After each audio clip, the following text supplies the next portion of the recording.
Il y a quelqu'un qui est sorti. On va commencer dans 1 minute. Si vous voulez mettre votre truc en mode.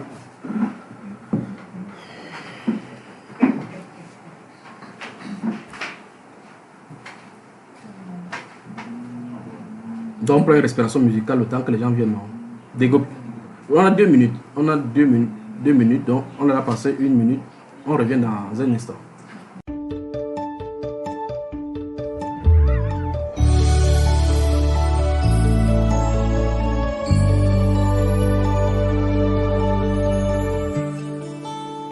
Il règne de toute éternité. Éternel est son nom. Nous prosternons devant sa majesté. Oh, nous nous prosternons. Nous nous prosternons. Nous nous prosternons.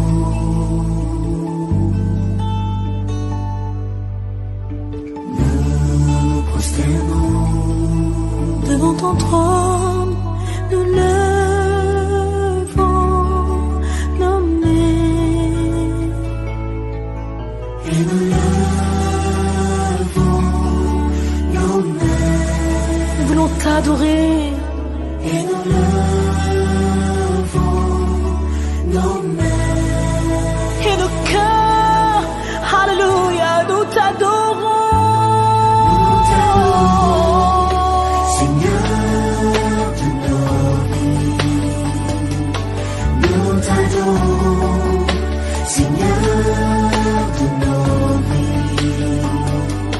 Nous t'adorons, Seigneur, Seigneur de nos vies. Nous t'adorons, Seigneur de nos vies.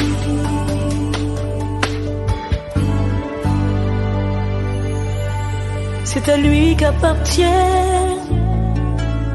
le salut et la gloire, ainsi que la puissance. Prosternons devant toi, Seigneur. Nous prosternons devant toi. Nous nous prosternons. Oh, tu es digne. Et nous levons nos mains à toi. Et nous levons nos mains.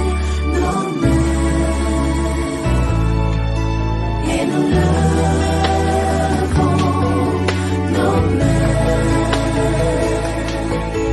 et nous élevons nos vies vers toi. Nous t'adorons, Seigneur, Seigneur, Seigneur Jésus. Nous t'adorons, Seigneur. Seigneur de nos vies, nous t'adorons, Seigneur de nos vies, nous t'adorons,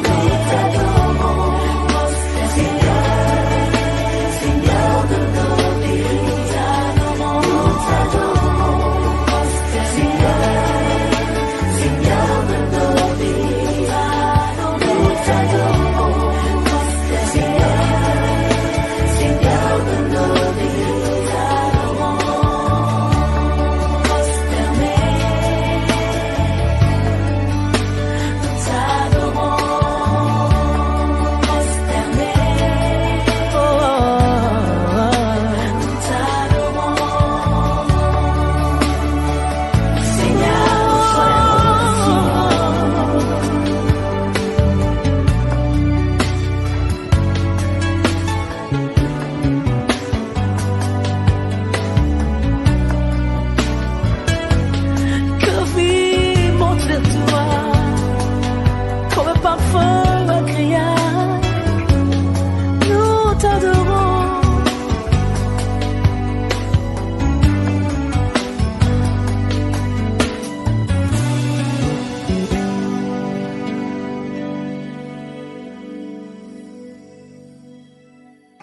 On y va, on peut commencer.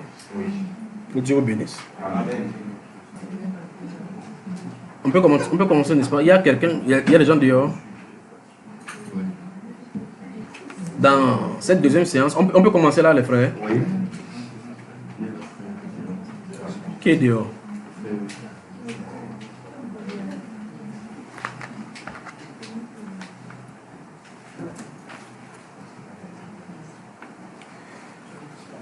Donc, dans cette deuxième séance, je commence d'abord par vous donner les passages bibliques.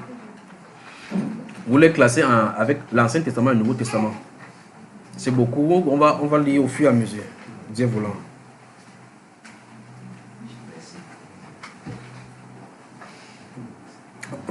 On peut y aller maintenant. Que Dieu vous bénisse, que Dieu vous bénisse. Merci d'être venu aujourd'hui encore pour qu'on exploition cela. Dans la première partie, nous avons pris la lecture dans le livre de Genèse chapitre 12, Genèse chapitre 13, les versets 1 et 2, Genèse chapitre 15 et Genèse chapitre 24, les versets 32 et 35. Nous avons découvert donc là-bas, comme j'ai résumé avant de finir la première partie, nous avons découvert que Dieu a béni Abraham, mais que dans son parcours, on remarque qu'il était béni, il n'a pas été béni après son appel. Il a été béni avant son appel au service des prophètes. Donc il vivait dans la maison païenne, en paganisme, dans la désobéissance, mais étant béni par Dieu. Bien plus, quand il est entré, Dieu a remultiplié encore et multiplié dans sa vie des richesses. Et il lui a accordé les bénédictions spirituelles qui va jusqu'aujourd'hui, qui nous touchent aujourd'hui. Puisqu'il a dit que toutes les nations seront bénies en toi. Donc, quand notre bénédiction, quand vous êtes béni aujourd'hui, c'est en souvenir d'Abraham. En tout cas, que vous le mettez ou non, avant que vous ne naissiez, ou ne naissiez de nouveau, vous ne venez dans le cadre chrétien, où vous avez des richesses. Vous avez réussi ces choses indépendamment du fait que vous ayez été chrétien ou pas. Donc, la même chose continue pour chacun de nous. Quand quelqu'un croit au Seigneur Jésus, que tu ne crois pas et que tu commences à devenir riche, non. Il y a des personnes qui expérimentent la richesse avant de croire au Seigneur Jésus. En tout cas, chacun est riche dans une certaine mesure, dans une certaine direction. Il y a d'autres personnes qui sont riches en intelligence. D'autres sont riches en accouchage d'enfants. Entre-temps, quelqu'un qui a l'argent cherche à accoucher l'enfant, il ne peut même pas avoir un enfant. Entre-temps, d'autres personnes qui sont chrétiennes ne peuvent même pas avoir un enfant. Mais entre-temps, il y a quelqu'un en voisin qui dit chut, ah ton Dieu là, il fait comme ça. L'enfant entre, il fait comme ça, l'enfant entre. Entre-temps, c'est toujours le même Dieu là qui lui donne l'enfant. On dit que Seigneur, j'ai pris, si tu réponds par là-bas. Vous suivez mon regard, n'est-ce pas, frère? Mais ça arrive, le Cameroun en bon, c'est un tournant.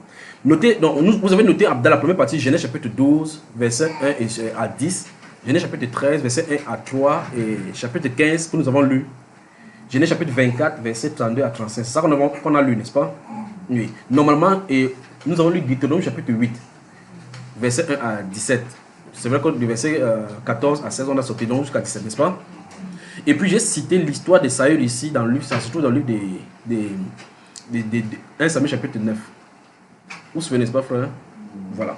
Donc nous avons accompli la première page qui montre clairement que les lois de Dieu sont établies. Et que la plus grande des choses qu'il faille comprendre, c'est qu'en réalité, vous êtes déjà bénis. Et personne ne peut pas enlever cette bénédiction-là. La malédiction sans cause n'a point d'effet. Bon, pourquoi tu serais... Bon, dites-moi, donnez-moi une raison pour laquelle vous devez être maudit. Je veux que quelqu'un trouve une raison.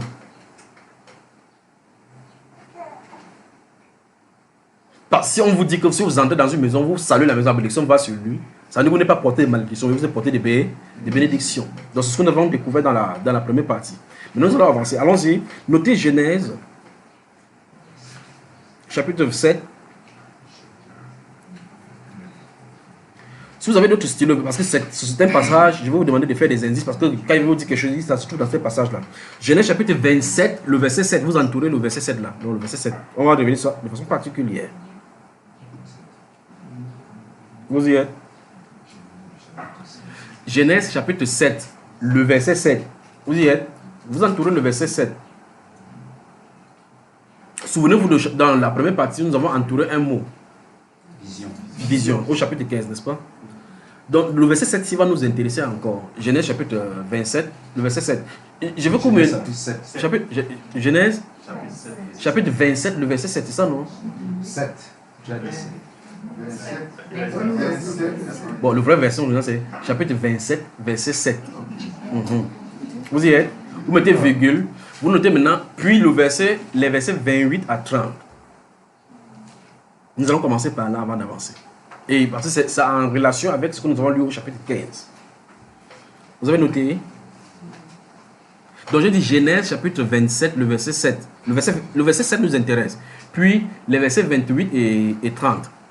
Maintenant, permettez-moi de trouver cela avant de vous communiquer. Parce que ça a travaillé avec le Genèse chapitre 15 là.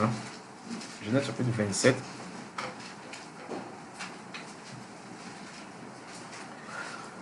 Quand vous allez lire le verset, vous allez comprendre de quoi il est question. Parce que j'ai fait mention de ceci lorsqu'il est développé dans la première partie. Regardez. Apporte-moi du gibier et fais-moi un mets que je mange et je te bénirai devant l'Éternel avant ma mort. Vous connaissez l'histoire, n'est-ce pas? Maintenant, regardons, j'ai dit Genèse chapitre 27, verset 7, puis le verset 28 à 30. Allons-y au chapitre 28 à 30. Regardez le verset 28 à 30. Ça dit que Dieu te donne de la rosée du ciel et de la graisse. Ça, c'est là où il a des prononcés cette parole. Parce que j'ai sauté parce que la personne avait fait les contingences avec sa maman. On est venu maintenant. Et quand il a mangé maintenant, il est béni. D'accord? Que Dieu te donne de la rosée du ciel et de la graisse de la terre, du blé et du vin en abondance. Que des peuples te soient soumis et que des nations se prosternent devant toi. Sois le maître de tes frères et que les fils de ta mère se prosternent devant toi. Maudit soit quiconque te maudira et béni soit quiconque te bénira. Isaac avait fini de bénir Jacob et Jacob avait à peine quitté son père Isaac qu'Ésaü, son frère, revint de la chasse. Vous vous souvenez des chapitres 15 avec la vision, n'est-ce pas? Dans ce chapitre 15, quand nous développons dans la première partie, je vous ai parlé de la révélation, ou mieux encore de l'onction, qui doit faire la différence. Quand le monsieur, s'il ne vient, Ésaü vient, il arrive quand c'est fini. Comme les policiers des films des actions, là, quand l'acteur a trop souffert jusqu'à à la fin, quand il a souffert, c'est ce qui marche. C'est là où tu entends, passez là-bas. Il met les balles, que passez. Juste cette fois, je vais taper la télévision, qu'il était au début quand il souffrait ici. Pas vrai? Celui-ci est venu à la fin. Est-ce que c'est lui qui a décidé de venir à la fin? Quand Dieu décide de bénir, personne ne peut arrêter. Maintenant, celui-ci a déjà pris la bénédiction. Maintenant, pour lui, en compte, vous allez remarquer plus tard que si vous continuez le verset suivant, il va commencer à demander à mon père. Le père ne doit pas refuser lui à manger. Hein. Il va toujours prendre ça, il va manger. Comme pourquoi on ne corrompt pas Dieu, ni bien sa volonté. Il va finir de manger, il va dire, mais c'était pas toi qui m'as donné ici. Il dit, non, je ne sais pas. Qui est venu? Il a pris ta bénédiction. Il a pris ta bénédiction. Je vais revenir sur cela par rapport au vol des étoiles et autres. Comment on peut prendre la bénédiction de quelqu'un? Donc pour que quelque chose soit changé, il faut que les destinées soient changées en haut. Ça se décide en haut. Maintenant ici, il dit, la Bible déclare que je te bénis. Donne-moi d'abord que je mange, je te bénis avant de mourir. Donc c'est quelqu'un qui sait qu'il va mourir. Il ne dit pas que Seigneur, je chasse la mort. Il dit, mon fils, viens, il te bénit, je ne puis pas. Il sait que quand il va se coucher, il va mourir, il ne doit plus voir quoi que ce soit sur la terre. Mais ça ne l'empêche pas de bénir. Mais aujourd'hui, c'est quelqu'un rêve de l'esprit de mort. Frère Junior, il me met la persécution. J'ai vu un esprit de mort passer dans ma famille. C'est pas moi qu'on cherche. Il c'est toi qu'on cherche. Tu veux qu'on cherche qui? Donc chacun a peur de mourir. Tu vois, quand on lit la Bible, on dit que frère, Dieu nous a donné la promesse de la vie éternelle. Mais la vie éternelle, ce n'est pas dans la chair. Tu dois passer d'ici à là. Mais quand c'est l'esprit de mort, on dit frère Junior, je ne veux pas mourir. Donc si tu vas mourir, je ne vais pas partir là-bas. Qui veut aller voir le Seigneur? Vous voyez que le peu de main se lève. Mais pas avec la mort, non. Vous voulez se mettre enlevé. L'enlèvement là. Et donc vous remarquez que celui-ci, il a reçu des paroles de bénédiction. Je vais une chose, vous saisissez. Il est seulement resté avec son papa. Son papa disait des choses. Il disait des choses sur lui. Plus tard, ça s'est accompli, frère. Amen. Remarquez donc maintenant, vous, en tant que les parents, bien plus spirituels, faites donc attention à ce que vous déclarez à vos enfants. Particulièrement si vous allez lire la parole. Particulièrement si vous êtes dans un moment où vous allez lire la parole. Prononcez des paroles de bénédiction venant de votre cœur sur les enfants. Et observez. Vous savez, j'ai vu un truc là-bas sur un statut, comment quelqu'un a dit, il a suivi un enseignement, comme on a dit enseignement, que si tu dis des choses sur tes enfants, ça va arriver. Vous savez ce qu'il a fait? Il dit, regarde ta tête comme pour Eto. Regarde comment il marche là-bas comme Fausse Victor. Vous savez ce qu'il veut, frère? Donc il attend que s'il dit quelque chose, ça va arriver. Parce que quand il dit comme ça qu'il est tout, il sera milliardaire comme Eto, milliardaire comme ça. Donc il envoie comme ça l'onction de milliards sur son fils. Que Dieu le vienne en aide. Il faut prononcer les paroles. Ça veut dire qu'il faut placer ces personnes-ci sous le regard du ciel, sous l'attention du ciel. Et pour le faire, Dieu nous a dit dans les Saintes Écritures, dans le livre des Deutéronomes, comment le faire. Il a dit que l'Éternel te bénisse. Il dit, voici comment vous vous bénirez les uns les autres. Que l'Éternel te bénisse, que le Dieu d'Israël te soit favorable. Et vous remarquez, si vous lisez pour la femme qui était, c'est-à-dire Anne, dans le livre de 1 Samuel, quand il a fini de parler avec Élie a dit que le Seigneur te soit favorable, va et que l'Éternel te soit favorable. Le sacrificateur porteur d'ancien a prononcé ça sur Anne. Quand elle a prononcé, quand elle est descendue, la Bible déclare que Dieu s'est souvenu d'elle. Ouais, n'est-ce pas? Le sacrificateur n'a pas prié sur elle pour quoi que ce soit. Il a prononcé des paroles de bénédiction. Donc nous avons l'opportunité d'ouvrir des portes pour des gens. D'ouvrir des portes. Juste une parole et ça déclare. Et c'est ouvert. Et les voies s'ouvrent. Il dit ce que nous avons. Au nom du Seigneur Jésus, nous avons cela. Amen. Et nous avons aussi l'opportunité et la force de fermer des portes sur les gens. Dit les Saintes Écritures. Il m'a donné le droit de le faire. Donc la Bible déclare dans le livre des Deutéronomes, dans le livre des Nombres, que voici comment vous vous bénirez les uns les autres. Vous direz que l'Éternel te bénisse, que le Dieu d'Israël te soit favorable. Il dit ainsi, vous placerez mon nom. Vous voyez cela, n'est-ce pas? On met une piste spirituelle, que l'attention du ciel soit sur lui. C'est ce que Jacob fait. Isaac est en train de faire ici à son fils. Et il finit de manger, il dit, il sait qu'il va mourir, regardez à l'esprit la mort. Et puis, il prononce, regardez bien, il dit que la rosée du ciel. Waouh, la rosée du ciel. Ça veut dire que, vous remarquez, sur le plan physique, vous connaissez ce que la rosée, n'est-ce pas? Les choses chères, la pluie, goutte de pluie du matin, la fraîche rosée du ciel, comme on dit, fraîche rosée. Ça suppose que Jacob marchait comme ça, il avait les bénédictions du ciel sur lui. Mais c'est quand même terrible. Quelqu'un qui marche, mais remarquez le mal qui lui arrive. Remarquez les choses qui lui arrivent dans sa vie. Pourtant, il porte les bénédictions. Bien plus encore, on couronne. Après l'avoir béni, on protège la bénédiction. Voilà comment le prophète protège la bénédiction. Maudit soit quiconque te maudira. Il n'a pas dit maudissez quiconque te maudira. Non. Donc, parce que tu ne peux pas maudire ce que tu as béni. Quand tu vas vouloir bénir, maudire, tu vas seulement amener le propre sur toi. Ça se passe que si Dieu a béni quelqu'un, tu envoies la flèche contre cette personne pour le maudire, ça vient sur toi. Donc vous voyez qu'en réalité, les croyants n'ont pas besoin de prier contre la malédiction. En réalité. Parce qu'en réalité, quelqu'un qui prononce la malédiction sur toi, prononce sur lui. Parce que ça n'aura pas d'effet sur toi. La Bible déclare dans le livre du prophète Isaïe que si quelqu'un se lève en justice contre toi, il tombera sous ton pouvoir. On n'a pas dit tu le feras tomber, il dit il tombera. Vous comprenez, frère? Je vais vous donner un exemple simple pour que vous voyez dans les Saintes Écritures de la mise en pratique ou bien de la compréhension de ces passages. Les Juifs qui étaient des porteurs de ces bénédictions, de la compréhension de ces versets-ci, vont avoir des problèmes avec Dieu. Parce que si tu as des problèmes avec Dieu, ça n'empêche pas tes bénédictions à toi de fonctionner. Ça peut empêcher ta communion avec le Seigneur, mais pas ta bénédiction. Maintenant, les Juifs vont avoir des problèmes avec Dieu, ça c'est en tas des exercices premiers, et puis ils vont aller en captivité en Suisse. Étant dans là-bas, il y a un monsieur qu'on appelle Aman. Vous connaissez Aman, n'est-ce pas? Vous connaissez Mardochée, n'est-ce pas? Vous connaissez Esther, n'est-ce pas? Écoutez bien. Il va avoir des prétentions pour pouvoir prendre la place du roi. Comme je vous ai dit tout à l'heure, que quand vous êtes à côté du roi, il y a ta place, il y a la place du roi. De telle enseigne qu'on lui donnait tellement des airs au point où il pensait que s'il y a n'importe qui a été honoré, c'est lui. Mais il ne savait pas que le Dieu qui ne dit rien, qui est dans le silence, coordonne toutes choses sur la terre. Il dit que si je veux honorer quelqu'un, il y a encore qui même sur terre. Il pouvait penser à tout le monde sauf Amado, parce qu'il était méprisé là-bas devant. Je vous ai dit dans le premier parti, ne méprisez pas quelqu'un. Parce qu'un jour, et son jour change. Un jour seulement comme ça. Il dit qu'il relève l'indigent, il le prend pour le faire asseoir avec les grands. N'est-ce pas ce qui est vrai pour Mardochée? Et donc, écoutez. Et puis, un de ces jours, il commence à parler. Quand il est allé à l'humiliation, il a dit que, prends. Si on veut honorer quelqu'un, qu'est-ce qu'on fait? Il dit qu'il faut prendre le plus grand cheval, l'habiller avec le poids.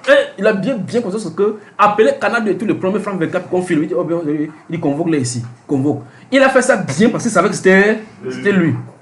C'est un peu comme quand on était petit, on ratait comme ça. Tu peux voler la viande, voler la viande dans mon propre assiette. Je coupe comme ça, je dis, mais ça vient de qui? Il finit de voler, après il dit que c'est pour qui? On est ta nourriture là-bas. Donc tu allais voler ta propre viande. Donc, il croyait que c'était pour lui qu'on devait faire comme ça. C'est qui, par contre, il a bien fait ça. Vous savez, mon frère? Et puis, un de ces jours, vous savez, vous savez qu'on mange, on faisait toujours les choses que tu manges toute ta nourriture, tu gardes la viande avant. On avait un chien en bas là-bas. Le chien restait toujours sur la table. Quand on mange quelque chose, il y a un de nos cousins là qui a pris sa viande. Il a caché la viande, mais la viande là brillait, mon frère. Il a pris la viande, il a mis ça sur son pied, ici, comme ça, en bas. Sur son pied. Le chien a fait comme ça, prendre la viande. Vous savez ça? Il a fini de manger, il a mangé. Lui, comme ça, s'est vanté avec nous sur la table en disant que je vais vous montrer maintenant. Il mangeait, chacun mangeait sa viande. Il a fait ça, papa. Il quoi qu'il rêvait que la viande allait l'enlèvement. Il se baisse comme ça, il voit, on l'appelait whisky. Whisky fait un la bagarre avec le chien à la maison. Alors, Mardochée, Aman a pris les choses là, a dit dans son esprit que c'est moi qu'on va honorer, c'est pas lui. Il lance de temps en temps ça pour vous réveiller. Alors, le roi dit va faire ainsi. Il part à la maison, que prépare la festivité, invite tous les gens ici. Que maintenant Amaoui, fais-nous tout cela, fait. Vous savez ce qui est arrivé? Lorsqu'il est arrivé, il se prend Mardochée, va faire cela. Quand il est rentré là, vu que c'était l'humiliation, je suis arrivé quelque part. Quand il est rentré chez lui, c'est sa femme qui lui a donné la prophétie qui était écrite dans Genèse. Il a dit que, hey, il entre comme ça pour ma femme, il dit que chérie, il dit chérie de quoi? Il tape la porte, il entre, c'est quoi? Il dit qu'on m'a annulé, c'est quoi? C'est que, tu crois, Mardochée qui enroule dans lui, tout ce qu'il fait là, c'était pour lui. Il dit, ah bon, oui. Sa femme m'a dit, si cet homme-là, c'est Mardochée était un juif, comme tu as dit, comme tu as commencé à tomber comme ça là, tu tomberas à son pouvoir. La prophétie est sortie de sa maison. Donc, la Bible dit ici que je maudirai quiconque te maudira et je bénirai quiconque te bénira. Donc, faire du bien à un chrétien, tu ne fais pas du bien à un chrétien, c'est pour toi que tu fais. Je ne sais pas si vous comprenez. Amen. Donc, ça veut dire que quand tu fais du bien à un chrétien, c'est pas pour toi que c'est pas pour lui que tu fais que non, je l'ai aidé. Quand tu donnes comme ça, c'est pour arranger que le ciel soit attentif à toi. Donc, tu dois même remercier que pardon prend. C'est pas pour lui, c'est pour toi. Donc, s'il refuse de prendre, c'est toi qui as le problème. Amen. Maintenant, regardez, sa femme lui dit, la femme de Haman lui dit que si cet homme-là est un juif, regarde bien, il n'a pas dit Mardochée, parce que Mardochée c'est un homme. Il dit si cet homme-ci est un juif, tu es fini. Mardochée avait les armes, frère. Il avait l'onction de terrasser quiconque voulait venir contre lui. Pourquoi? Parce que la parole avait dit, c'est une parole qui établit cela. Je maudirai quiconque te maudira et je bénirai quiconque te bénira. Maintenant, cette parole-ci, c'est une parole héritée d'Abraham. Vous vous souvenez de ça, n'est-ce pas? Pas vrai? Amen. Et donc, vous êtes donc les héritiers de la foi selon Abraham. Pas vrai? Amen. Donc, la même parole est pour toi. Donc, aucun chrétien ne peut être maudit. Jusqu'à là, on est là. Maintenant, regarde, les porteurs de bénédiction ont souffert quand même des exactions, des injustices sur la terre haute, mais il n'en demeure pas moins qu'ils étaient des bénis de Dieu. La Bible déclare, parlant de comme les héros de la foi, il dit qu'il y a des gens qui ont souffert, considérés comme des balayures. Ça ne veut pas dire que la bénédiction, si c'est pour être riche sur la terre, pour être bling. Dieu peut donner des richesses, comme on l'a vu pour le cas de Salomon.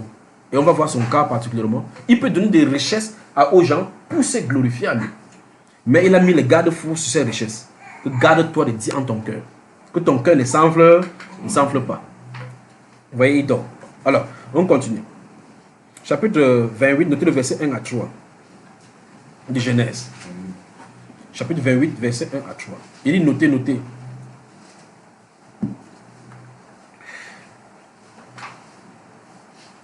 Notez le chapitre 30, verset 31 à 43. Genèse toujours.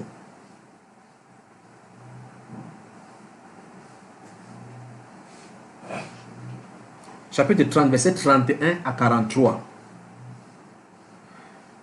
Vous voyez, il y a les hommes là qui sont, ils se gênent pas, c'est leur femme en train de couper, ils bougent le pied comme ça. Et on va voir ça à la maison. Genèse chapitre 28, verset 1 à 3. Genèse chapitre 31, verset 1 à 8. On a vu le premier postulat, bientôt de le deuxième postulat. Ces postulats-là sont des théorèmes qui ne peuvent pas changer. Ce sont des lois universelles du Seigneur. Genèse chapitre 28, verset 3, enfin, verset 1 à 3. Genèse chapitre 30, verset 31 à 43. Genèse chapitre 31, verset 1 à 18.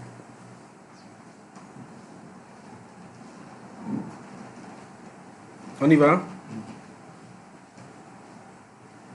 Genèse chapitre 32, verset 9 à 12.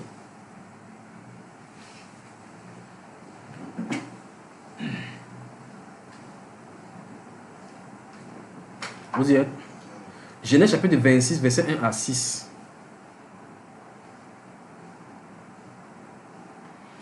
Genèse chapitre 26, verset 1 à 6. Ouvrons ce Genèse chapitre 26 là. Verset 1 à 6. Notez également verset 12 à... Non, j'ai dit Genèse chapitre 26, verset 1 à 6. Puis on va lire le verset 12 à 16.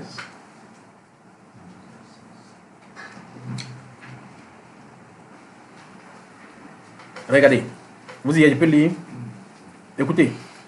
Ceci, quand je vais toucher dans la nouvelle alliance, on va s'arranger à comprendre bien certaines choses que nous avons lues, que nous avons lues maintenant. Il y a eu une famine dans le pays. Outre la première famine qui eut lieu du temps d'Abraham, et Isaac alla vers Abimelech, roi des Philistins, à Guérar. L'Éternel lui apparut et dit, soulignez, l'Éternel lui apparut. Dans le verset 2 nous intéresse maintenant. Donc on va progresser au fur et à mesure où on va comprendre ce principe établi dans ces Écritures. Il peut avancer? Amen. Voilà. Donc d'après ce qu'on a dit ici, on a voulu nous expliquer qu'en fait, du temps d'Abraham, il y avait une famine, du temps d'Isaac, il y a aussi une famine. Parce qu'on a dit outre une famine qui avait eu lieu du temps d'Abraham. L'Éternel lui apparut et dit, ne descends pas en Égypte, demeure dans le pays que je te dirai. Je veux toute votre attention, regardez-moi. Il y a la famine. Il dit, regarde ma papa, regarde ma femme. Il y a la famine. Dieu ne dit pas que comment on peut faire pour résoudre le problème de famine. Il dit à quelqu'un, parmi les gens qui sont sur la terre, il dit à une personne, ne descends pas en Égypte, reste, va dans le pays où je vais te dire. Donc, au moment des difficultés qu'il y a sur la terre, les gens ont les réflexes plutôt de résoudre le problème des difficultés. Vous entendez? Programme des Nations Unies pour la lutte contre la pauvreté. Ce programme-là, c'est un programme contre Dieu. On emploie les chrétiens là-bas, on lui donne 200 fois par mois avec le programme de mission. Et tu travailles à l'ONUCI. Ah bon? Oui, oui. Donc l'association de ceux qui luttent contre Dieu. Il dit ceci. Dieu appelle la famine sur la terre. Il y a un but pour lequel il est en train d'appeler. Si les gens travaillent dans l'optique de faire que la famine là ne se perpétue pas, que les gens ne sentent pas la difficulté de la famine, ils ont un problème avec Dieu. Parce qu'il veut pousser l'homme à la réflexion.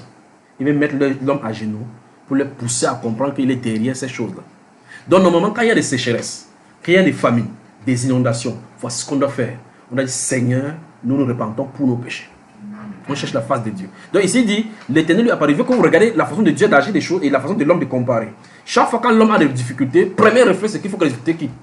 On prie seulement que Dieu enlève la difficulté. On ne cherche pas à savoir quelle est la cause. On s'attend à ce que Dieu résolve le problème de famine, qu'il résolve tel problème. Pourtant, c'est lui qui a appelé la famine pour amener les gens à attirer leur attention. L'Éternel lui apparut et dit, ne descends pas en Égypte. Ça veut dire quoi? Dans une situation de difficulté, celui qui est agréable à Dieu ne perçoit pas la difficulté de la même façon. Ça, c'est un. De deux, il peut y avoir toute situation difficile sur la terre qui englobe toute la terre. Mais les enfants du Seigneur sont mis à part. Pourquoi? Parce qu'ils ont la révélation de la cause, du pourquoi et de la fin de la chose. Regardez, depuis des années, je vous dis, il y a le réveil qui arrive. Des gens marchent dans les rues avec en train d'aller au travail. Ils font, est-ce que vous avez vu ça s'accomplir? Mais c'est devant nous là maintenant. Tout ce qui est en train d'arriver au Cameroun, tout ce que vous voulez voir là, ça travaille le changement qui est en train d'arriver, c'est le réveil. Quand ça va arriver, quand le moment va arriver, ça sera dans le passé. D'accord, frère? Mais le point que je veux qu'on regarde ici, c'est que 1, il y a une difficulté. 2, Dieu dit exactement à celui pour qui il est, celui qui est de son côté, comment faire. La révélation fait la différence. Bon, s'il n'a pas la révélation, donc vous voyez clairement que du verset 1 au verset 2, on ne nous dit pas qu'ils ont en train de descendre, mais le Seigneur sait qu'il veut descendre.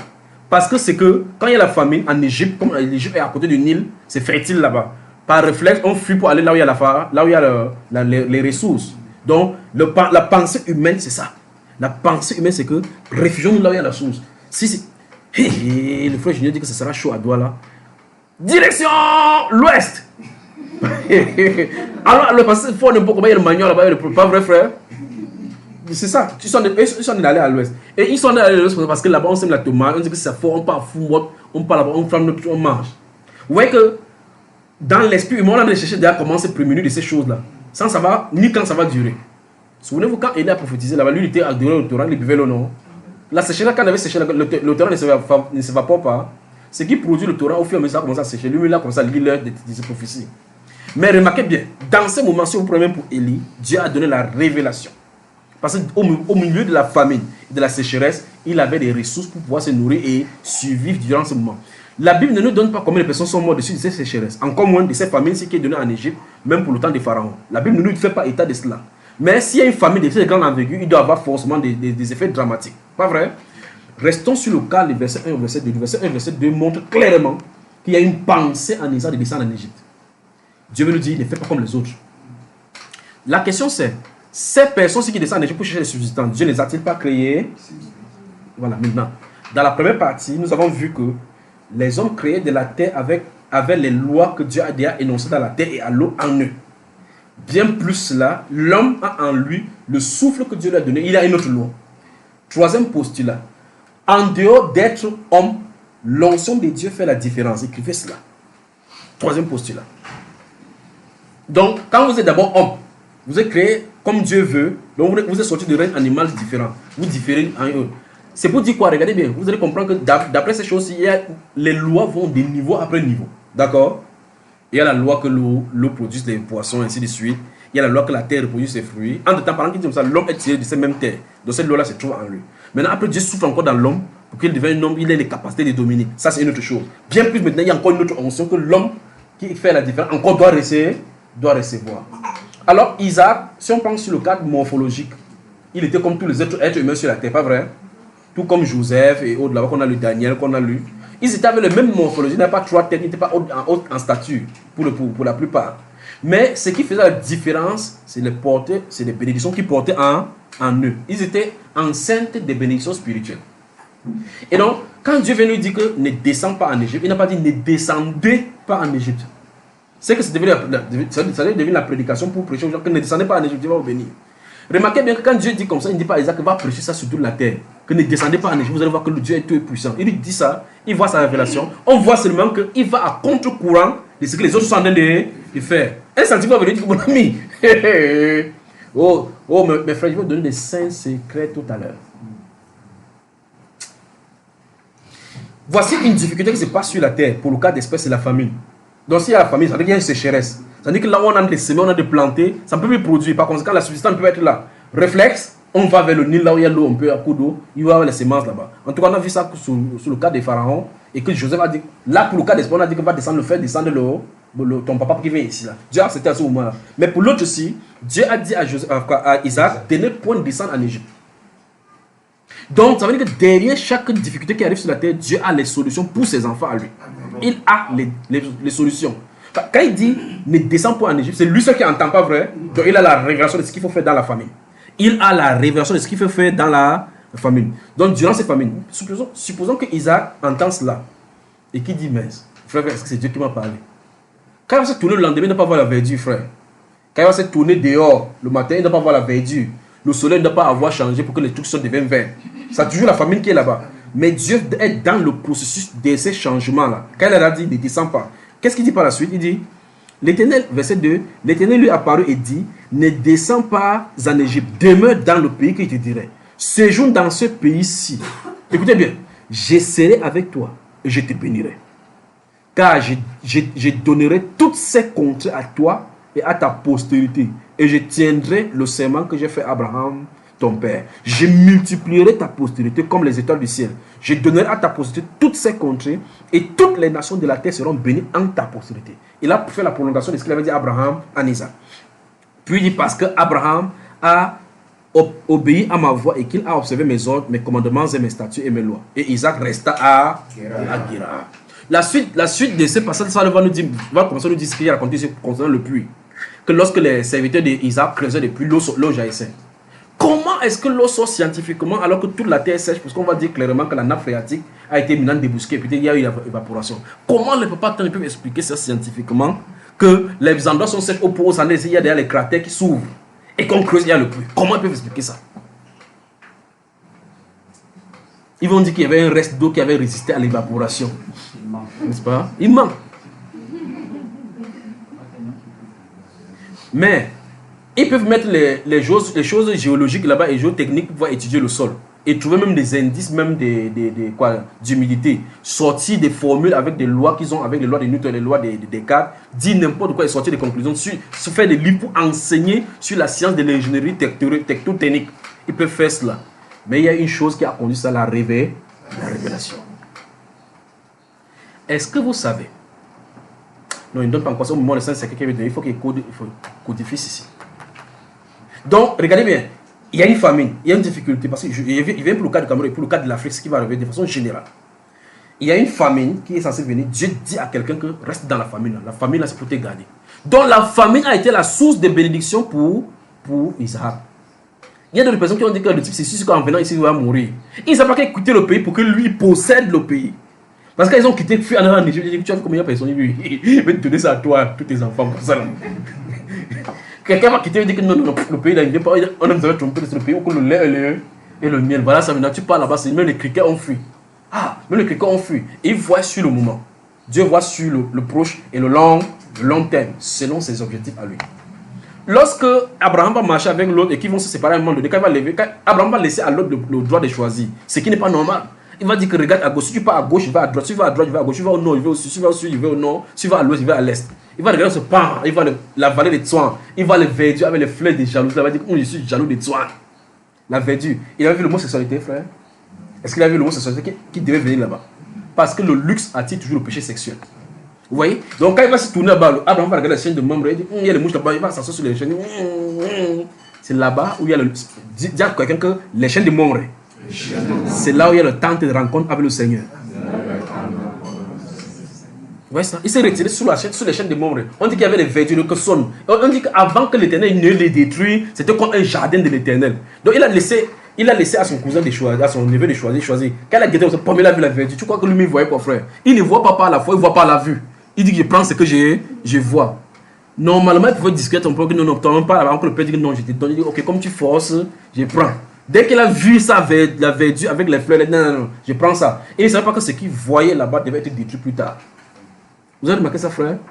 Donc, ce que nous voyons, nous ne devons pas voir seulement dans la difficulté, nous devons voir au travers des difficultés les volontés de Dieu. Gardons à l'esprit la première partie. Quand quelque chose arrive sur la terre qu'on appelle phénomène naturel, la nature n'a pas en elle-même le caractère de décider sur les mauvaises choses arrivées sur la terre, mais elles obéissent aux ordres du Tout-Puissant qui les a créées. Et par conséquent, derrière chaque catastrophe naturelle, Dieu a un message. Et si Dieu a un message, il a les gens à qui donne ce message pour délivrer. Donc, cette famille, c'est en train de dire, c'est le moment où il va donner l'héritage à mes enfants. Pour le cas de cette famille, c'est ce qu'il dit ici. Moi, je suis ça. Un de ces jours, j'avais dit, vous dites, après le pluie vient le beau temps, n'est-ce pas? Il ne serait pas ainsi pour le Cameroun. Parce que les températures chaudes vont venir. Est-ce que les températures chaudes vont venir? Attendez. Le moment va venir, vous allez rester là, si vous allez entendre, les vitres vont casser. On avance.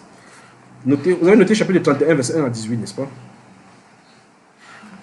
Alors, les passages que nous avons lus au chapitre 27, précédemment verset 7, et j'ai aussi demandé de noter le verset 12 à 16, et ce que nous avons noté maintenant au chapitre 28, chapitre 26, verset 1 à 6, nous révèle que les porteurs de bénédiction marchent par la révélation et non par la vue. Et c'est ça qui préserve l'onction de bénédiction qui est sur eux. Parce qu'ils ne courent pas dans toutes les directions, un peu comme quand pour les entrepreneurs. Les entrepreneurs, on va y revenir. Ils ne suivent pas la voie que tout le monde suit. Ils suivent des voies spécifiques selon le guide que leur octroie la personne qui est en eux et qui guide leur vie. Parce que si vous regardez, vous dites, si tu fais comme ça, tu vas investir. Ça me pousse à vouloir donner les quelques clés pour le Saint-Secret là. Mais quand il va vouloir dire ça, il va revenir sur ce que je suis en train d'expliquer là maintenant. Il y a besoin d'onction pour faire ce que nous sommes en train de vouloir dire ici ce soir. Il y a besoin de l'onction. Si tu n'as pas besoin de l'onction, ça ne marchera pas. Donc je vais déclarer des choses. Et initialement, la base, c'est la crainte de Dieu. L'onction vient par la suite pour accomplir ce qui est là-bas. On avance, frère. Que Dieu vraiment vous bénisse. Nous retenons que l'homme, quand il est riche, ne doit pas s'enorgueillir. Quand il est pauvre, il ne doit pas se lamenter. Parce que Dieu, comme on va voir dans le proverbe, Dieu a fait l'un et l'autre. Il se rencontre. Dieu fait l'un et l'autre pour pouvoir se manifester qu'il est le Dieu de bonté et le Dieu qui peut sortir le pauvre pour l'élever. Vous me suivez? Voilà. Maintenant, moi, je pose donc la question. Et c'est là que je vais commencer à entrer dans le vif du sujet maintenant. Je veux toute votre attention. Bonjour, mes frères. Bonjour. Le réveil arrive, vous croyez? Amen.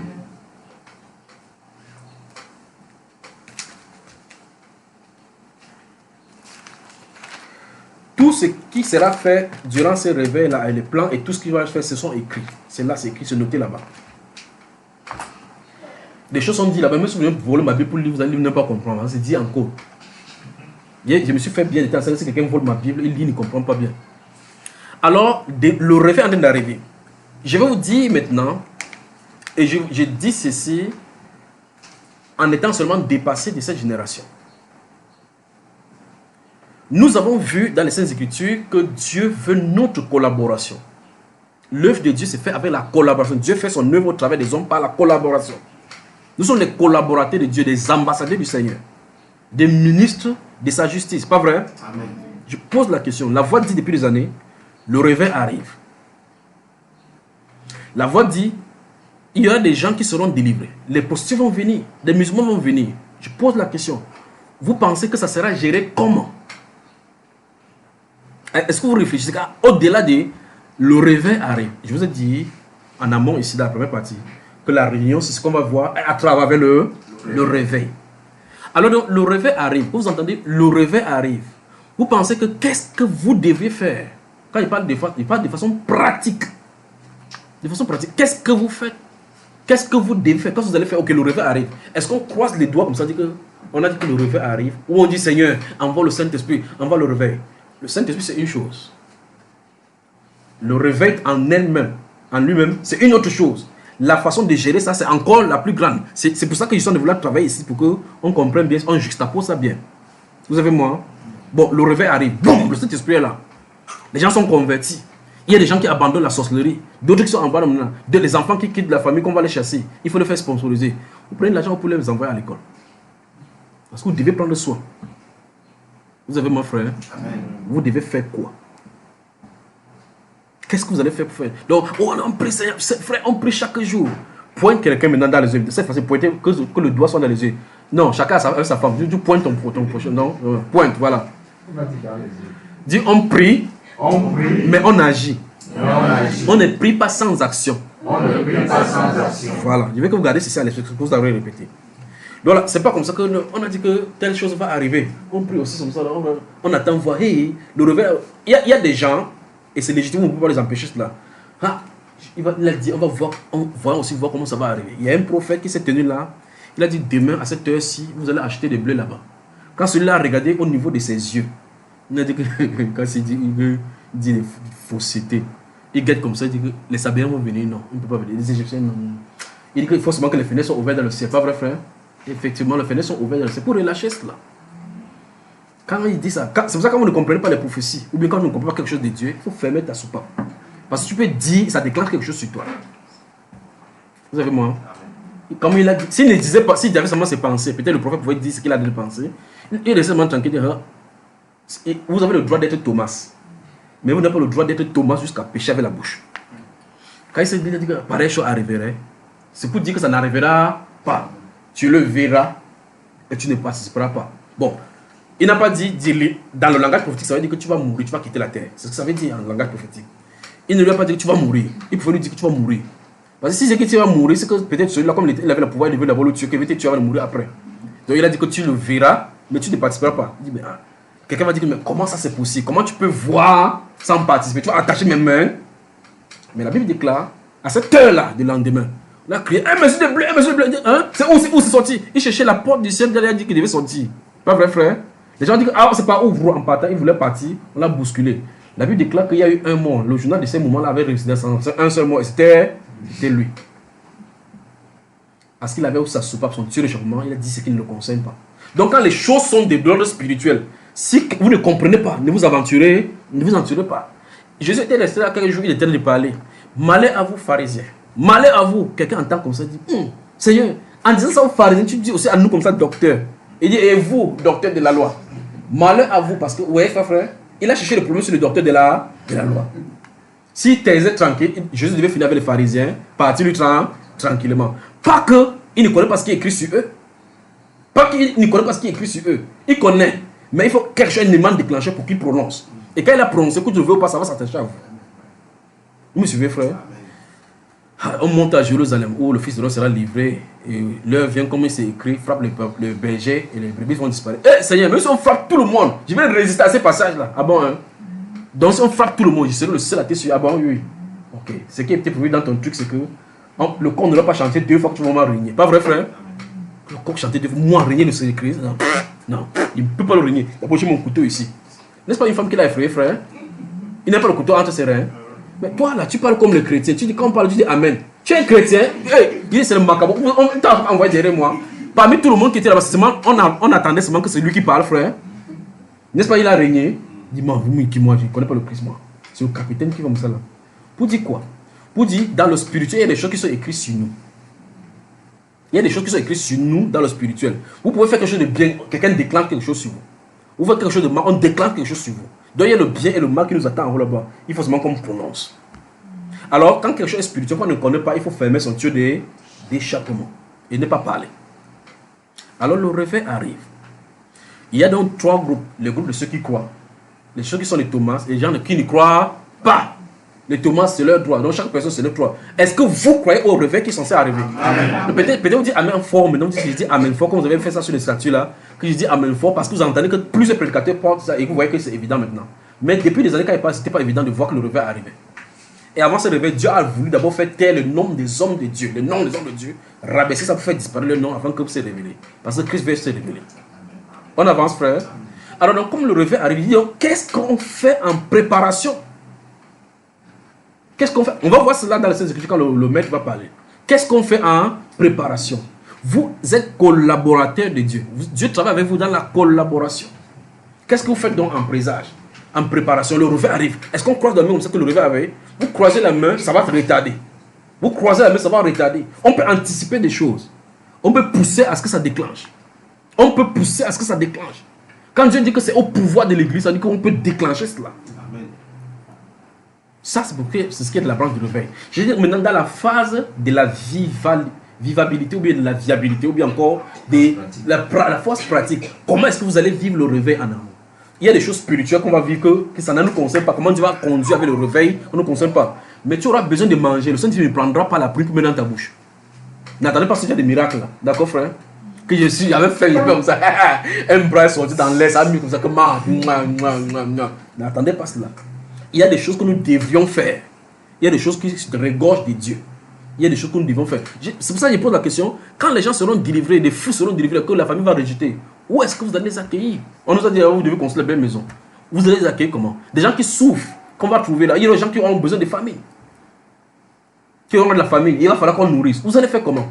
Mais la Bible déclare que dans le livre de Luc, j'ai cité tout à l'heure dans la première partie, qu'il y avait des gens qui suivaient Jésus et qu'ils l'assistaient de ses biens. Jésus faisait Jésus faisait l'œuvre spirituelle, les gens faisaient l'œuvre physique derrière pour accompagner.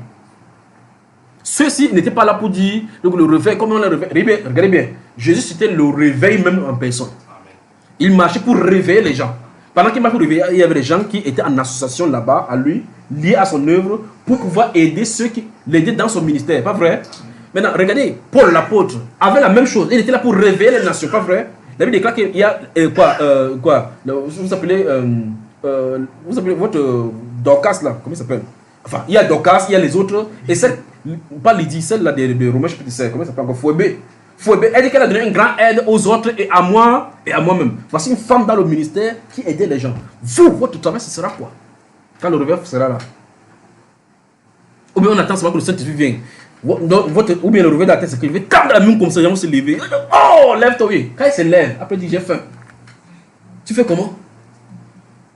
Vous envoyez chez le frère Junior que le Seigneur grâce a préparé. Je vais les chasser tous, vous tous ici. Alors je pose donc la question, qu'est-ce que nous faisons? C'est pour mettre des jalons. C'est pour mettre des... Et voici ce que le Saint-Esprit déclare. Le Saint-Esprit dit que dans vous, et vous qui m'écoutez, dans vous, il a mis les œuvres à accomplir et personne ne fait les œuvres telles qu'il se doit. Et je m'en vais vous poser la question maintenant, pour cette œuvre-ci. Vous savez moi? Donc vous avez des choses que vous êtes censés faire, mais vous ne le faites pas. Ou bien peut-être vous n'avez pas encore réglé pour le faire, pour certains. Ou bien ne connaissez même pas. Et c'est encore très grave. On peut avancer. Là, vous êtes 24 ici. Je pose la question. Est-ce que, physiquement, quelqu'un sait... En dehors de Papa, c'est un enseignant. Oh, je prends Papa Tani encore qui est ici. Bon, il va parler aux hommes. Vous savez moi, hein? Voilà. Je vais prendre qui? Prenons un exemple. Frère Jimmy, lève-toi.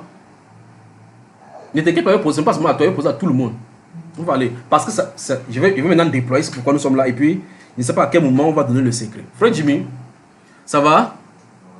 Bonsoir. Mhm. Qu'est-ce que tu sais faire pratiquement? Qu'est-ce que tu sais faire pratiquement?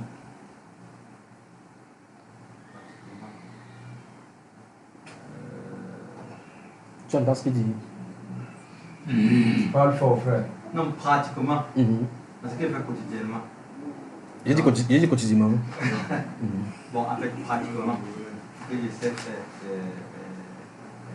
faire le commerce. Il sait faire le commerce. Donc, s'il te donne la banane là devant, tu peux vendre ça bien. Hein, frère? Parce que ça a une implication. Il y a du travail. On m'a demandé de vous poser des questions parce qu'il y a des orientations qu'il veut vous donner.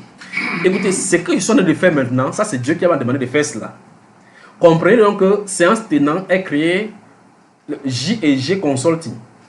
Dans l'entreprise J&G Consulting pour donc Junior et Grâce Consulting. Je me sens de vous dire, c'est une plus tard, quand vous allez voir dans le futur, ça servira à orienter les gens dans leur emploi. Bien que ça soit spirituel, pour qu'ils puissent canaliser les gens. Vous allez payer. Ce que je suis en train de faire là, quand votre truc va être mis en place, vous venez encore vous dire frère Junior. J'ai dit enlève frère sur Junior, dis Junior. Et tu me payes. D'accord, frère? Ce que je suis en train de vouloir faire, quand vous allez chez des gens, il y a des entreprises de consultation où, quand vous avez le projet, vous venez, vous soumettez, vous payez, ils vous donnent des idées. Je ne sais pas comment on les appelle ça. Les experts ou bien les études, une étude pour. Je ne sais pas comment vous appelez cela. Des conseils. Des quoi, frère? Études conseils. Donc, il s'assoit seulement dans son bureau. Tu veux vendre la moto, il faut vendre les sanini. Vendre plutôt le king. Il va le king, tu lui dis comme ça là, après tu donnes ça n'allait pas. Donc, vous allez faire ça, vous allez donner. Je vais manger votre argent un à un. Vous tous. Alors, dans ce sens, il dit, devant vous, vous en allez entendre cette voix-ci. C'est créé comme ça. C'est créé. Ça va se manifester. Mais pour l'autre, c'est la phase, c'est la phase du Saint-Esprit, parce que ça travaille le réveil. Mais plus tard, les gens autres auront besoin de ceci. Parce qu'il y a des choses que nous pouvons déployer et dire. Alors, donc là, quand ça va arriver, quand vous allez visiter frère Junior, ma secrétaire, c'est ça, grâce, on ne prend pas loin. Quand tu appelles que c'est grâce, il dit c'est pour grâce consort, tu dis oui. Il ne dit pas sœur grâce, dis grâce. Parce que tu dis sœur pour tromper. Tu dis sœur, tu dis que oui. La consultation d'abord, c'est comme ça. Si c'est 60 000, tu payes d'abord 60 000. Quand on finit, quand on sort, il dit frère Jimmy, comment tu vas? D'accord, mon cher? Parce que si tu peux pas faire ça chez quelqu'un, tu vas lui payer. Alors, je pose la question parce que je vais déployer quelque chose maintenant. Vous avez intérêt à ce qu'il déploie maintenant. Parce que si ça va dans le cadre de mon entreprise, vous allez payer. Parce qu'il va dire des choses, vous allez entendre certaines choses, pour certaines choses, vous allez comprendre. Mais pour ce qui est du secret du royaume, sa régorge du royaume, c'est exclusivement gratuit. Exclusivement gratuit. Mais je ne dois pas dire ça n'importe comment. Alors je te pose la question, qu'est-ce que tu fais? Qu'est-ce que tu sais faire? Tu sais faire le commerce. Je peux m'en tenir là-bas quand tu sais faire le commerce. Je peux m'en tenir là-bas. Donc ça veut dire que si tu te donnes un sac de farine, avec le haricot, tu peux préparer bien ça, tu fais frise là, et puis tu vends. Parce que quand tu fais le commerce est vague. Celle qui vend le beignet là-bas, tu vas voir une maman là-bas depuis des années. Elle fait seulement 4 bâtons de 500. Le soir, elle met le pain sur elle comme maman, parce qu'elle a froid, elle reste dans le froid. Tu regardes la maman là, tu dis c'est comment? Elle dit qu'elle vend le tout les 500, tu peux acheter tout le 500. Elle est fâchée parce que tu as envie d'acheter, il faut qu'elle vende un pour rester là-bas en soirée. Elle dit qu'elle fait le commerce. Ça ne change pas, le commerce ne change pas. Vous comprenez, n'est-ce pas? Donc tu sais faire le commerce, c'est ça? Ah, c'est toi. On continue comme ça, donc ça va comme ça par les hommes. Donc je nous appelle pas, chacun se lève et dit seulement. Je sais faire quoi? Le prochain homme, c'est même qui? Frère Hervé. Bonjour. Bonjour, frère Hervé. Moi, je sais faire les affaires. Il y a les affairiens. Donc, commençons à comprendre que dans le corps de Christ, il y a des potentialités, n'est-ce pas? Je vais venir un à un sur les différentes choses. Donc, tu sais faire les affaires. Faire les affaires, c'est-à-dire quoi? C'est quoi les affaires? Je suis capable de monter une affaire et des affaires prospères. Monter une affaire. Il va noter cela parce qu'on va y arriver. Monter une affaire. Gardez-vous à l'esprit que les questions sont en amont avec ce qu'il dit. Le réveil arrive. Qu'est-ce que vous faites? Écoutez maintenant, il donne un premier truc. Il vous donne un premier truc maintenant. D'accord? Dieu désire que durant le moment de réveil, que aucun chrétien n'ait besoin d'aucun mondain à l'extérieur. C'est son désir ici. Que durant ce moment de désert, que vous n'avez pas besoin de quelque chose que vous allez aller consulter, de support, vous allez pas dehors pour prendre quelque chose. Il ne veut pas ça. D'accord? Il veut prendre en vous, multiplier en vous. Pour que le corps et tout ce qui va se passer soit prêt.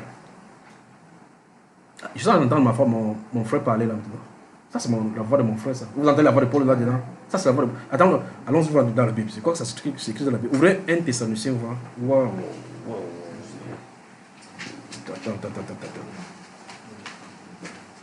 Vous entendez Paul se tenir là et parler là. Ouh. Bonjour, que Dieu vous bénisse. Donc, on a un commerçant là-bas, il a dit qu'il fait le commerce. On a un affairien là-bas, il dit qu'il monte les affaires. Il monte ça. Il peut monter une affaire contre toi, comme ça, il réussit. Vous y êtes, ça c'est le père, mon frère qui parle là. 1 Thessaloniciens chapitre 4. Vous y êtes. 1 Thessaloniciens. Vous voyez, j'ai parlé de quelque chose, que voici ce que Dieu... Et puis je l'entends lui parler.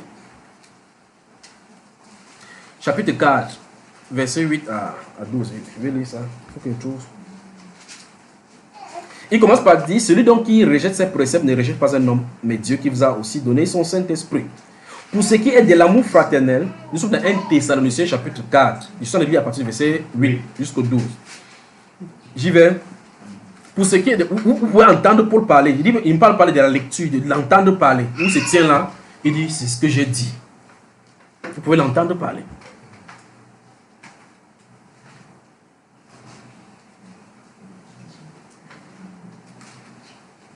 J'y vais.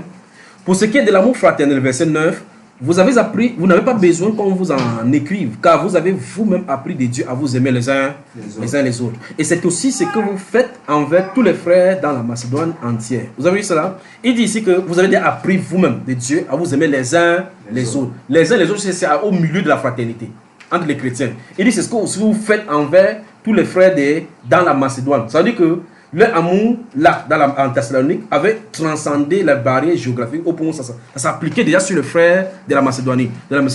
Mais est-ce que c'est seulement qu'ils appellent les gens, parce qu'il y a un peu le portable là, est-ce que c'est ce qu'ils appelaient les frères de Macédonie? Oh frère, je t'aime. C'est ça dans les questions, frère. Il est en train de dire que leur style d'amour, dont ils ont appris même de Dieu à s'aimer, s'appliquait déjà au point où ça était transfrontalier. Vous comprenez, n'est-ce pas, frère? Il dit qu'en Macédoine, en tout cas, dans un autre passage, il va dire que leur foi est renommée par toute la terre. Leur foi n'était pas renommée parce qu'on dit que wow, les gens croient en Dieu. Parce que la foi était accompagnée par les œuvres de la foi. Vous avez moi?